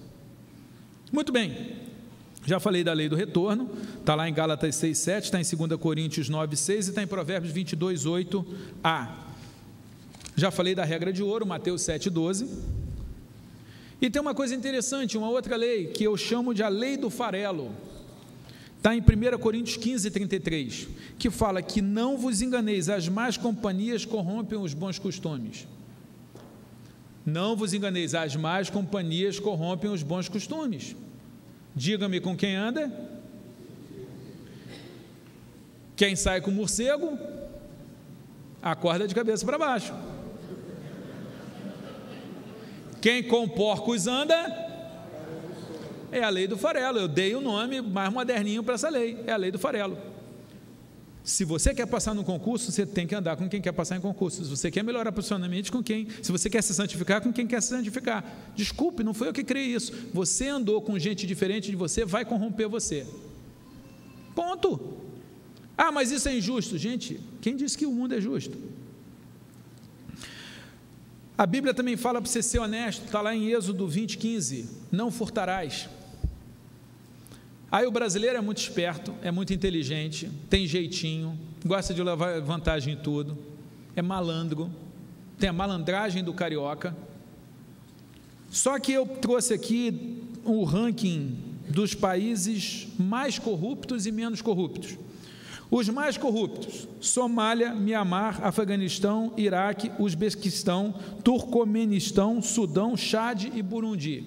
Só lugar bom para se viver, gente.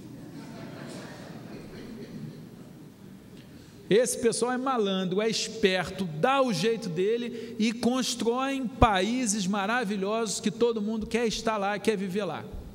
Já os otários que seguem o princípio bíblico da honestidade, que independe de você ser crente ou não para ser honesto, mas que seguem esse princípio que está na Bíblia, os otários que perdem dinheiro, que perdem bons negócios, que deixam de ganhar o que pode ganhar, são os países extremamente complicados de se viver. Os menos corruptos: a Dinamarca, a Nova Zelândia, Singapura, a Finlândia, a Suécia, o Canadá, a Holanda, a Austrália, a Suíça e a Noruega. Realmente nós somos muito espertos sendo malandros. A nota da Noruega é 8,6, da Dinamarca é 9,3. A nota desses paraísos: Somália 1,1, Mianmar 1,4, Iraque 1,5, Chade 1,7, Burundi 1,8. Você deve estar se perguntando: e o Brasil? 3,7. 3,7. Como? Gente, um país onde o ministro mente e ainda se discute se ele vai cair ou não. A gente está ali competindo com o Burundi pelo campeonato. O Barão de Tararé, imputa-se a ele a frase que se o malandro soubesse o valor da honestidade, ele seria honesto por malandragem. Eu estou trazendo um número aqui para você. Se você quiser ser um bom malandro, seja honesto. A Bíblia também fala para você recuperar as suas energias, está lá em Jó 14, de 1 a 7, fala para você ter contentamento. Isso vai trazer saúde, isso vai trazer insight, isso vai trazer recuperação, vai trazer ideia, vai trazer um monte de coisa. Se você não acredita na Bíblia, acredite no Domênico de Masi. Se não acredita na Bíblia, acredite no direito do trabalho e na medicina do trabalho.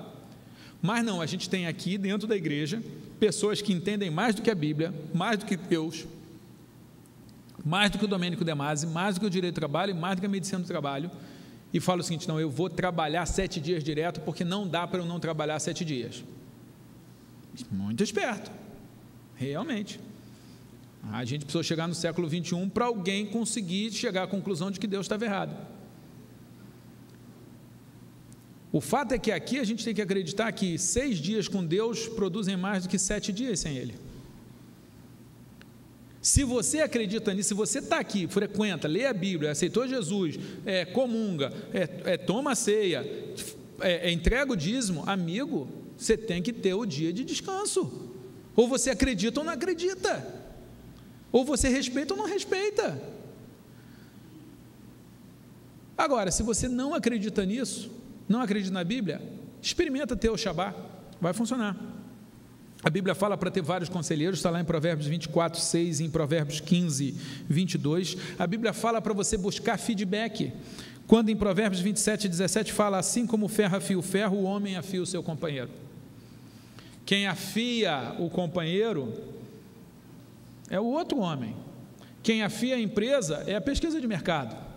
Quem afia a palestra é no final você fazer a pesquisa se a palestra foi boa.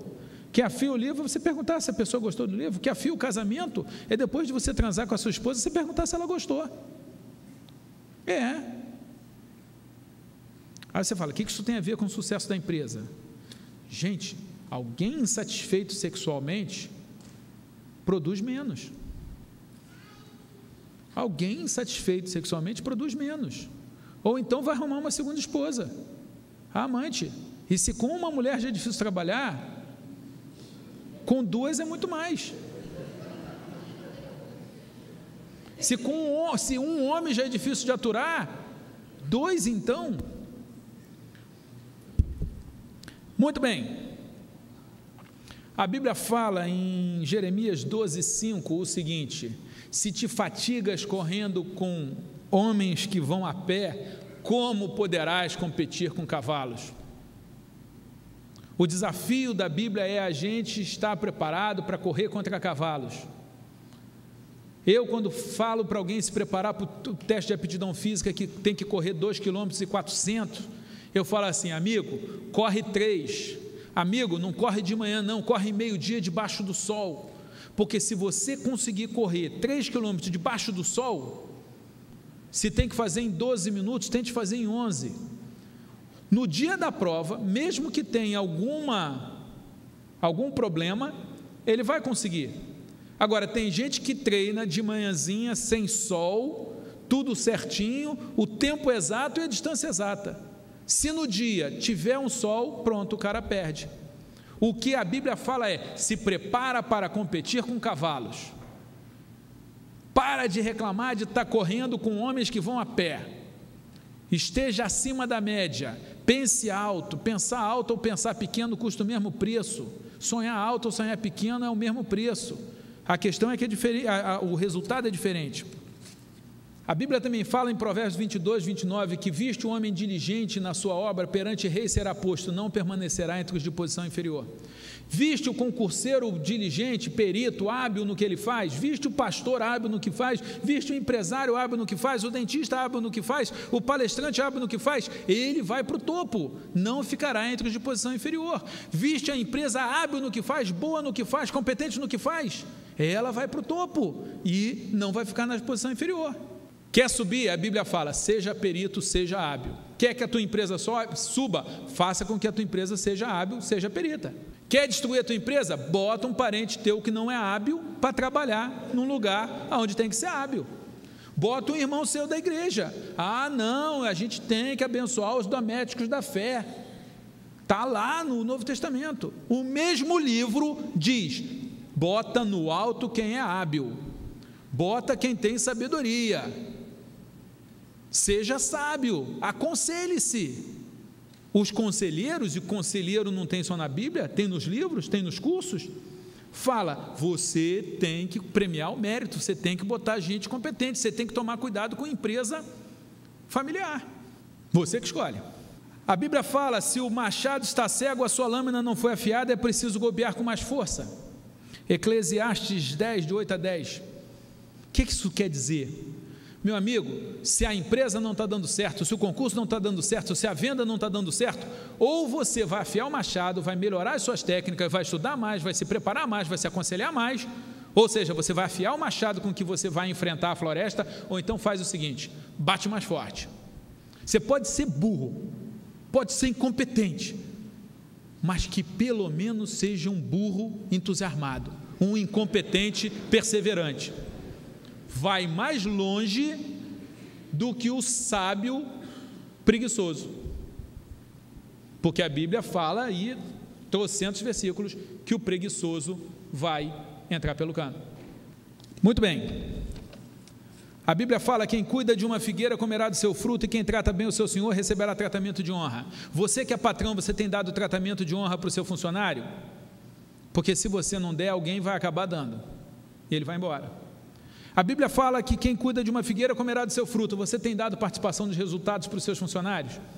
Porque na Ímpetus, por causa desse versículo, a gente dá participação no lucro. E sabe qual é o resultado disso? Eles trabalham mais felizes, eles tomam conta da empresa como se a empresa fosse deles, e isso faz a empresa crescer. Então, uma das razões do sucesso das empresas onde eu tenho algum tipo de influência, seja às vezes só aconselhando, divide o fruto com quem cuidou da figueira, e esse cara vai estar junto com você da próxima vez. Isso está em Provérbios 27, 18. Outro, Provérbios 27, 23, procura conhecer o estado das tuas ovelhas, põe o teu coração sobre os teus rebanhos. O brasileiro, quando começa a dar certa empresa, a primeira coisa que ele faz é botar um gerente e ir para a praia. Aí ele para de conhecer o estado das ovelhas, ele para de pôr o seu coração. A Bíblia fala em Salmo 1, que o homem abençoado, tudo quanto ele fizer, prosperará. Mas tem empresário cristão que na primeira oportunidade para de fazer e vai embora. Não tem como ele receber a bênção do Salmo 1, porque ele não está fazendo nada. Não está fazendo nada. É simples. Gente, é simples, é lei. É 1 mais 1 igual a 2. Você conhece o estado das tuas ovelhas? Você conhece o estado do teu casamento? Você conhece o estado do teu filho? Você conhece o estado da tua igreja? Você conhece o estado do teu corpo? Quanto tempo faz que você não faz um exame de pressão arterial? Você não conhece o estado da ovelha mais importante do rebanho. Você vai ser tosqueado por um derrame, vai virar churrasco, e você não conhece o estado das suas ovelhas. Eu tenho um amigo meu que estava felicíssimo, que estava vendendo muito um produto. E quando eu parei para fazer a conta com ele, de quanto que ele gastava para vender o produto, ele tinha um prejuízo de R$2 a cada produto que vendia. Ele não conhecia o estado das ovelhas. Quanto mais ele vendesse, mais quebrado ele ficaria. E sorrindo. Alegre, vendi mais, perdi mais dinheiro. A Bíblia está lá, gente. Esse conhecimento é só na Bíblia que você encontra? Não, mas está lá na Bíblia, se você quiser achar. Conhece o estado das tuas ovelhas. Começa pela tua casa, vira para o teu cônjuge e fala: como é que você está? Vira para o seu filho e pergunta: meu filho, como é que você está? E para ouvir a resposta.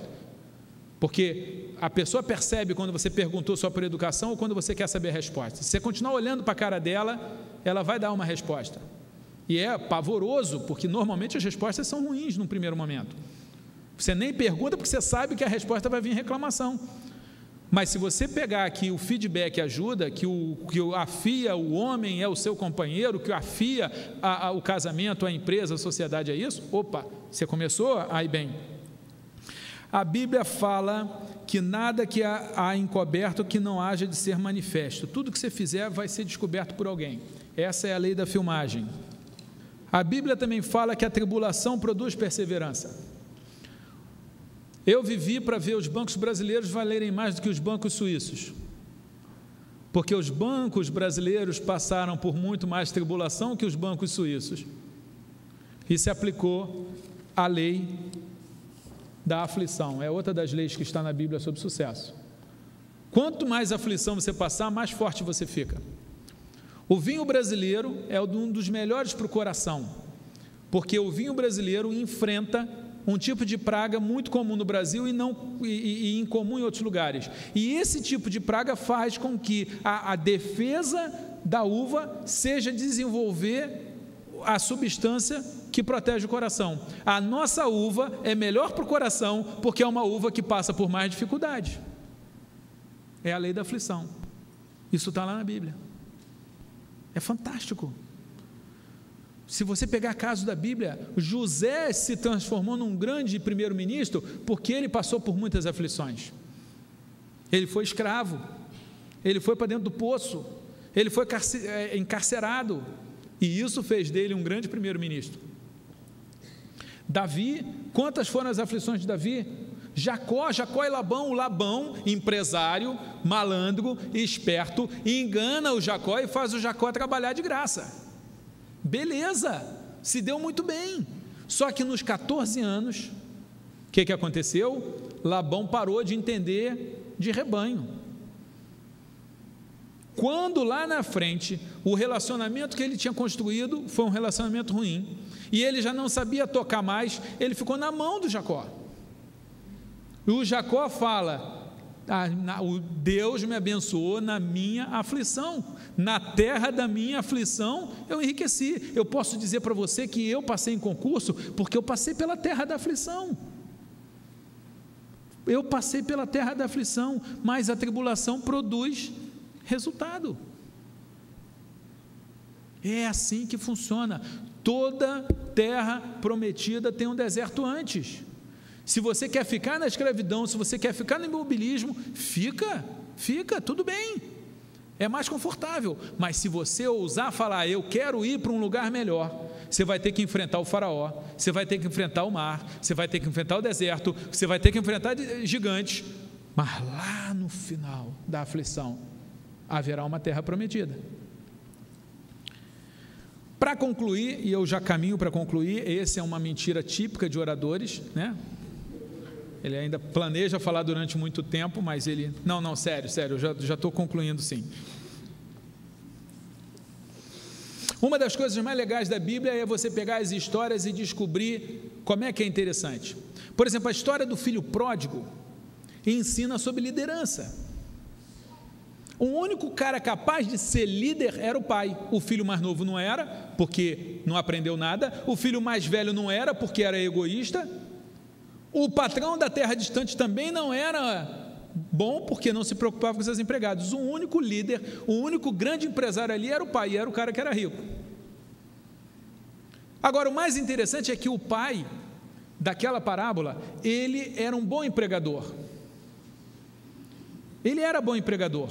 E aí o filho sai, faz a maior lambança, vai para o país distante, e o filho lá no país distante, o pai sente falta dele, gostaria que o filho voltasse, mas no país distante, o que o filho diz? Eu recebi a minha herança, eu recebi o meu dinheiro, eu não sou mais filho. Ele estava errado.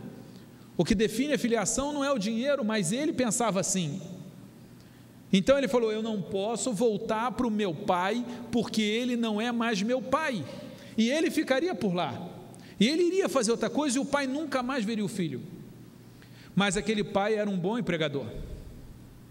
E por ser um bom empregador, o filho falou: ele não é mais meu pai, mas ele é bom patrão, eu vou pedir emprego para ele.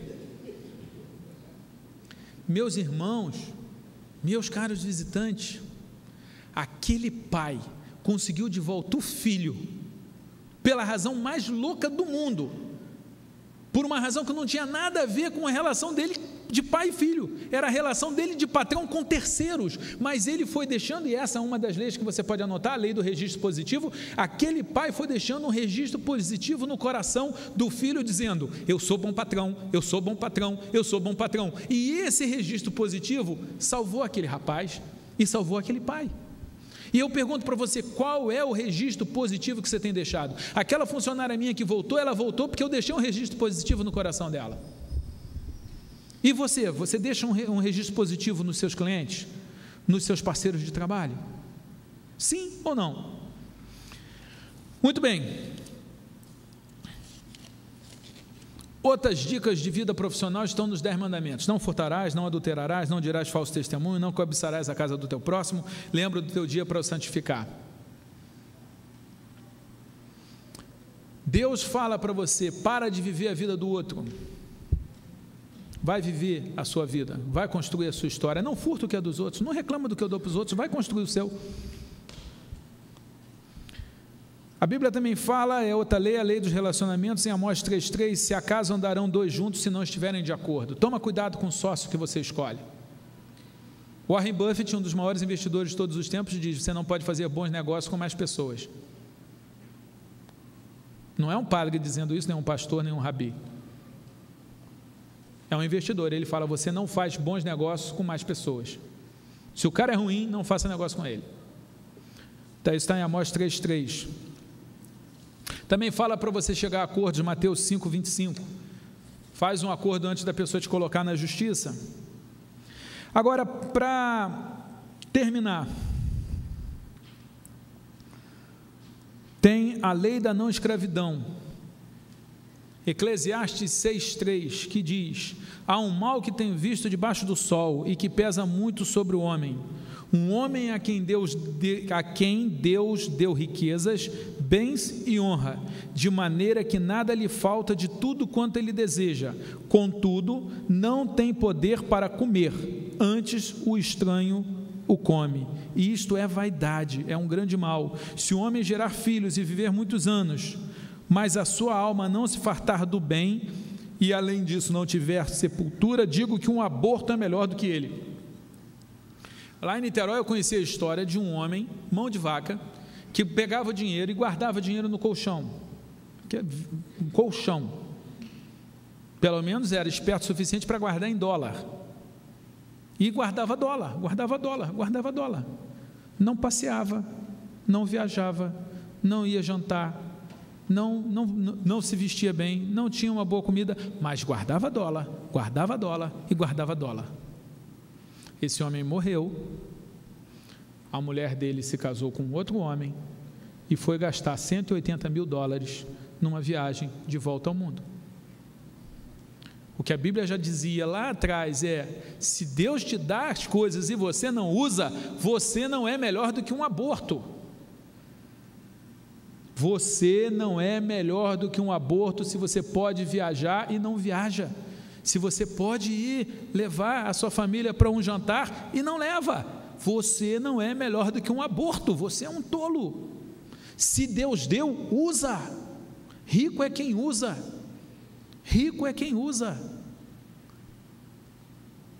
Talvez a sua esposa, para poder curtir as bênçãos que Deus quer, Deus tem que te matar.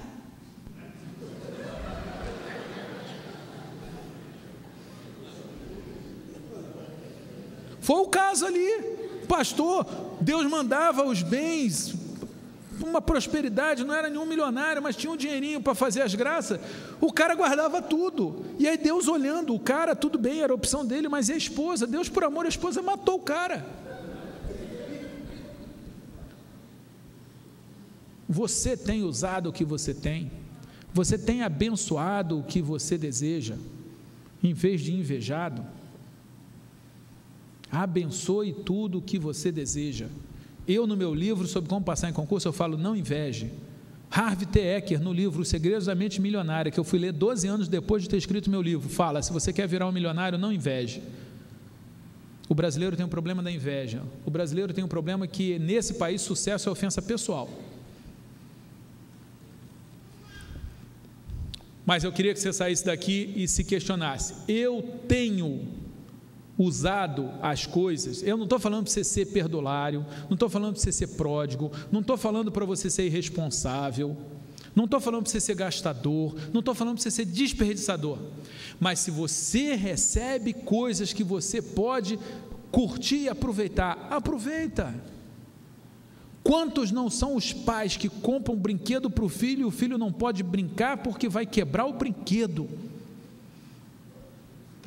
Gente, isso é tortura. Deixar uma criança ver um brinquedo e não poder brincar porque vai quebrar o brinquedo, alguém que faz isso não é melhor do que um aborto. É um doente, é um torturador de criança, não entendeu nada de nada, principalmente da Bíblia, porque a Bíblia fala: usa, filho, eu te dei para você usar. O bom da vida é você comer com alegria o seu pão, beber com alegria o seu vinho, que as suas vestes estejam brancas, que você seja uma pessoa aciada, que haja perfume sobre o seu corpo, que você curta a vida com a mulher que você tem, com o marido que você tem, porque o que Deus te dá É isso, é aproveitar a vida, é isso que Deus quer. Se você está recebendo, usa, porque Deus já se agradou de ti, porque para o lugar que tu vais, para a sepultura, você não vai poder fazer mais nada disso. É o que está lá em Eclesiastes, é o que está lá no livro de sabedoria. Então, se você está aqui, você não está usando o que você tem, se você está triste, você ainda tem que ler a lei do contentamento, que está lá, está escrito lá em 1 Timóteo 6,8, tendo o que comer e o que vestir, esteja satisfeito. Então, o nosso grande desafio é: vou buscar sabedoria, vou trabalhar, vou proteger o meu nome, vou me dedicar, vou afiar o machado, vou bater mais forte se o machado estiver cego, vou dar o meu jeito, não vou reclamar da aflição, e eu quero prosperidade, e eu quero riqueza, e eu quero comer o melhor das nações, e a Bíblia fala que nós vamos comer o melhor das nações, eu quero tudo. Mas, se por acaso, por alguma razão, Deus falar: você não vai ter, meu plano contigo é outro, vou te dar um aprendizado diferente, ou vou te colocar em algum lugar muito ruinzinho, mas eu tenho uma missão para você lá, bendito seja o nome do Senhor, porque tudo posso naquele que me fortalece. Posso quebrar a empresa, posso ter prejuízo, posso não passar no concurso, posso não ser um homem de sucesso, posso pelo menos esse sucesso que é vendido aí fora, porque eu posso tudo isso, porque tudo posso naquele que me fortalece. Eu posso tudo isso porque Jesus dá uma paz que Ele diz que o mundo não consegue conceber. É essa paz que faz com que um homem, o apóstolo Paulo, preso injustamente, que é o único jeito certo de um crente ser preso é injustamente, porque ao contrário de muitos crentes de hoje em dia, que deveriam estar presos por merecimento, o apóstolo Paulo, preso injustamente, estava lá cantando. E aí você fala: por que estava encarcerado um homem de Deus? Porque Deus pegou um dos seus melhores homens para chegar dentro de uma prisão romana e dizer o seguinte para eles: eu estou preso, eu estou encarcerado, há algemas nas minhas mãos e nos meus pés, mas eu estou cantando porque eu estou feliz. E aqueles presos que estavam ao redor, e aqueles carcereiros olhando para ele, falaram assim: eu não consigo entender, porque como é que você pode estar encarcerado desse jeito? E ele responde: porque existem prisões muito piores do que as prisões físicas, e destas prisões, as piores, eu já fui libertado por Jesus Cristo de Nazaré. E talvez a sua vida profissional, talvez a sua empresa seja para quebrar, e alguém vai ver você tranquilo, como John Wesley viu tranquilos aqueles homens, aqueles moravianos que estavam dentro de um barco prestes a afundar, e eles cantavam, e o John Wesley, que tinha uma religião até então superficial, falou assim: como é que vocês estão felizes? Eles falam: nós estamos com a nossa vida nas mãos de Jesus Cristo, nós não temos medo da tempestade, nós não temos medo do naufrágio. Então eu não sei, eu espero que a sua empresa seja um sucesso, que a sua carreira seja um sucesso, mas se não for, eu gostaria que a pessoa que te olhar fale assim: por que você está tranquilo, por que você está sorrindo? E aí você vai dizer: porque se eu tiver o que comer e o que vestir, eu estou contente, porque aquele a quem eu sigo veio para esse planeta e disse o seguinte: as aves têm ninhos e as raposas têm covis, mas o filho do homem não tem onde reclinar a cabeça. Então, como é que pode a gente, num país rico, numa situação rica, numa situação de conforto como a gente tem, ficar reclamando da nossa situação financeira? Que vergonha para nós. Ficar ansiosos, que vergonha para nós. Será que a gente não conseguiu entender aquilo que Jesus Cristo fala? Que Deus cuida dos passarinhos e veste as flores? Definitivamente é um Deus louco, porque alguém que responde às preocupações do mundo, citando os lírios e os pássaros, não é desse mundo. E é exatamente por Jesus Cristo não ser desse mundo, que tudo que eu falei até agora é perfumaria, tudo o que eu falei até agora é problema dermatológico. Mas se você está aqui para falar de problema dermatológico, eu quero dizer que Jesus tem um ótimo tratamento para a sua pele. Mas se você chegou aqui com um tiro no peito, angustiado, preocupado com o seu futuro, se sentindo para baixo, precisando de um milagre, eu quero dizer que Deus, além de curar problema de pele e dar prosperidade, Ele também cura problema de coração, Ele também ressuscita, Ele também pega coxo e faz andar, cego e faz ver, surdo e faz ouvir. E eu espero que de tudo que eu falei aqui, você saia com a certeza que nós temos um Deus que cuida da nossa eternidade, e isso é o principal, mas também sabe cuidar da nossa pele. Muito obrigado e tenha uma boa noite.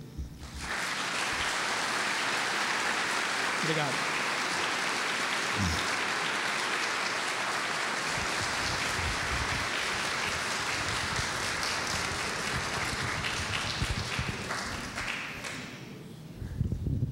Muito obrigado. Eu quero dizer que trouxe de presente para vocês um livrinho que eu costumo dar nas minhas palestras. Já distribuímos. Já foi distribuído. Aí na frente tem uma dedicatória minha e na segunda para a terceira página tem onde encontrar auxílio quando. Aí tem momentos que a gente passa pela vida. Se você é empresário, é profissional, se você está fazendo concurso, se você é ser humano ou brasileiro, você vai ficar preocupado, angustiado, deprimido. E aí tem a página onde fala sobre isso. Tem o livro de Provérbios, que é o livro que mais fala sobre sucesso, todos os tipos de sucesso. Tem algumas orações, alguns salmos, alguns artigos meus. E, além desse exemplar que você está levando, também tem disponível para download gratuito no meu site, www.williamdouglas.com.br. William com W de wonderful, com M de maravilhoso, williamdouglas.com.br. Você entra lá, tem artigos, vídeos, dicas, etc. E tem um livrinho PEV lá na home, PEV, você pode baixar gratuitamente, tá ok? Mais uma vez, obrigado e boa noite. Se alguém não recebeu, levanta a mão, por favor, que o nosso pessoal vai entregar nesse momento. Doutor William, não sabemos como agradecê-lo, mas parece que você gosta de livros grandes, então acho que nós encontramos alguma coisa um pouquinho maior do que você tem aí. Com certeza vai ajudá-lo nas suas pesquisas e no seu aprofundamento da Palavra de Deus. Muitíssimo obrigado. Vou fazer um concurso domingo, pena que eu não li seu livro antes. Se eu não passar, eu já sei o que eu vou fazer para passar da segunda vez. Se você veio aqui pela primeira vez e sentiu-se bem e quer voltar, nós temos cultos aos domingos, às 9 horas da manhã, às 11 e às 19 horas. Se você deseja conhecer mais a Palavra de Deus, quer ser orientado no estudo da Palavra de Deus, você recebeu um cartão que você pode destacar, deixar o seu nome. Se você quer que a nossa igreja ore por você, deixe o seu nome nesse cartão, destaque, nos entregue no final. Nós também temos grupos que nós chamamos aqui na igreja de grupos familiares, funcionam de segunda a sábado em várias casas da nossa igreja, onde nós nos reunimos em pequenos grupos para orar uns pelos outros e para estudar a Bíblia juntos. Se você também deseja fazer parte de um grupo desse, sinalize lá nesse cartão que ficou com você e nós teremos imenso prazer em atendê-los. Nós vamos pedir ao pastor Israel que ore por nós todos novamente. O conjunto vai cantar só mais uma música e todos estão convidados a descer no nosso salão térreo e nós teremos um momento de confraternização. Senhor, te agradecemos por essa noite aqui, tão aprazível até o momento e certo que será nos próximos ainda. E te agradecemos muito particularmente pela vida do William Douglas, por essa dedicação, esta paixão por transmitir aquilo que ele aprendeu ao longo de sua vida e de suas leituras, sobretudo na tua própria palavra. Permita, Deus, que cada palavra, foram tantas, uma torrente, mas uma, duas, três, algumas delas, possa encontrar espaço no nosso coração e mente para reflexão e também para dedicação e para decisão. É isso, Pai, que nós te agradecemos, este banquete para as nossas almas, e o fazemos em nome de Jesus.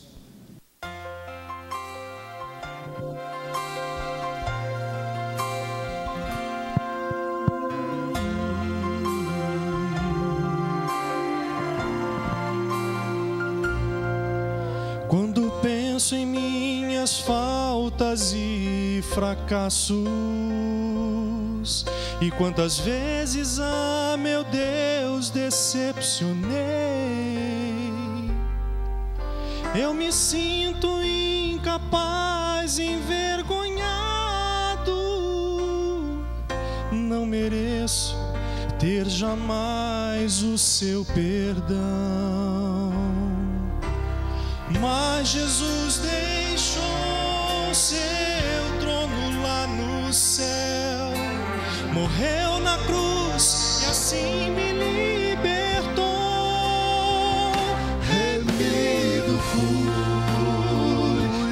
pelo sangue de Cristo, remido fui por seu imenso amor.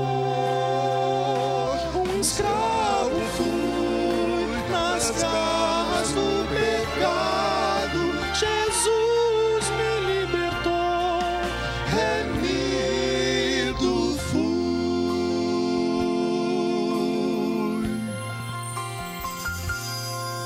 Quando olho para o meu interior,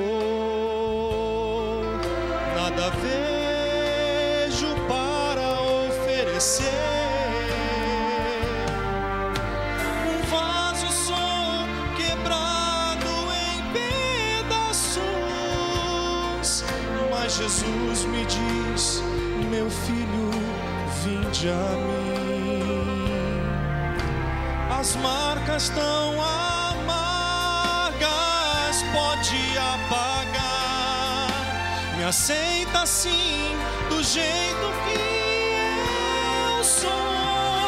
Remido fui pelo sangue de Cristo, remido fui no seu imenso amor.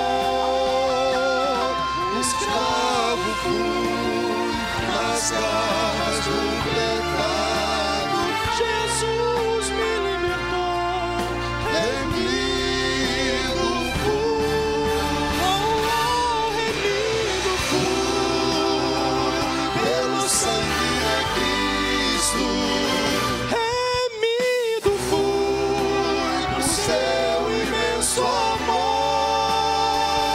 Um escravo fui nas garras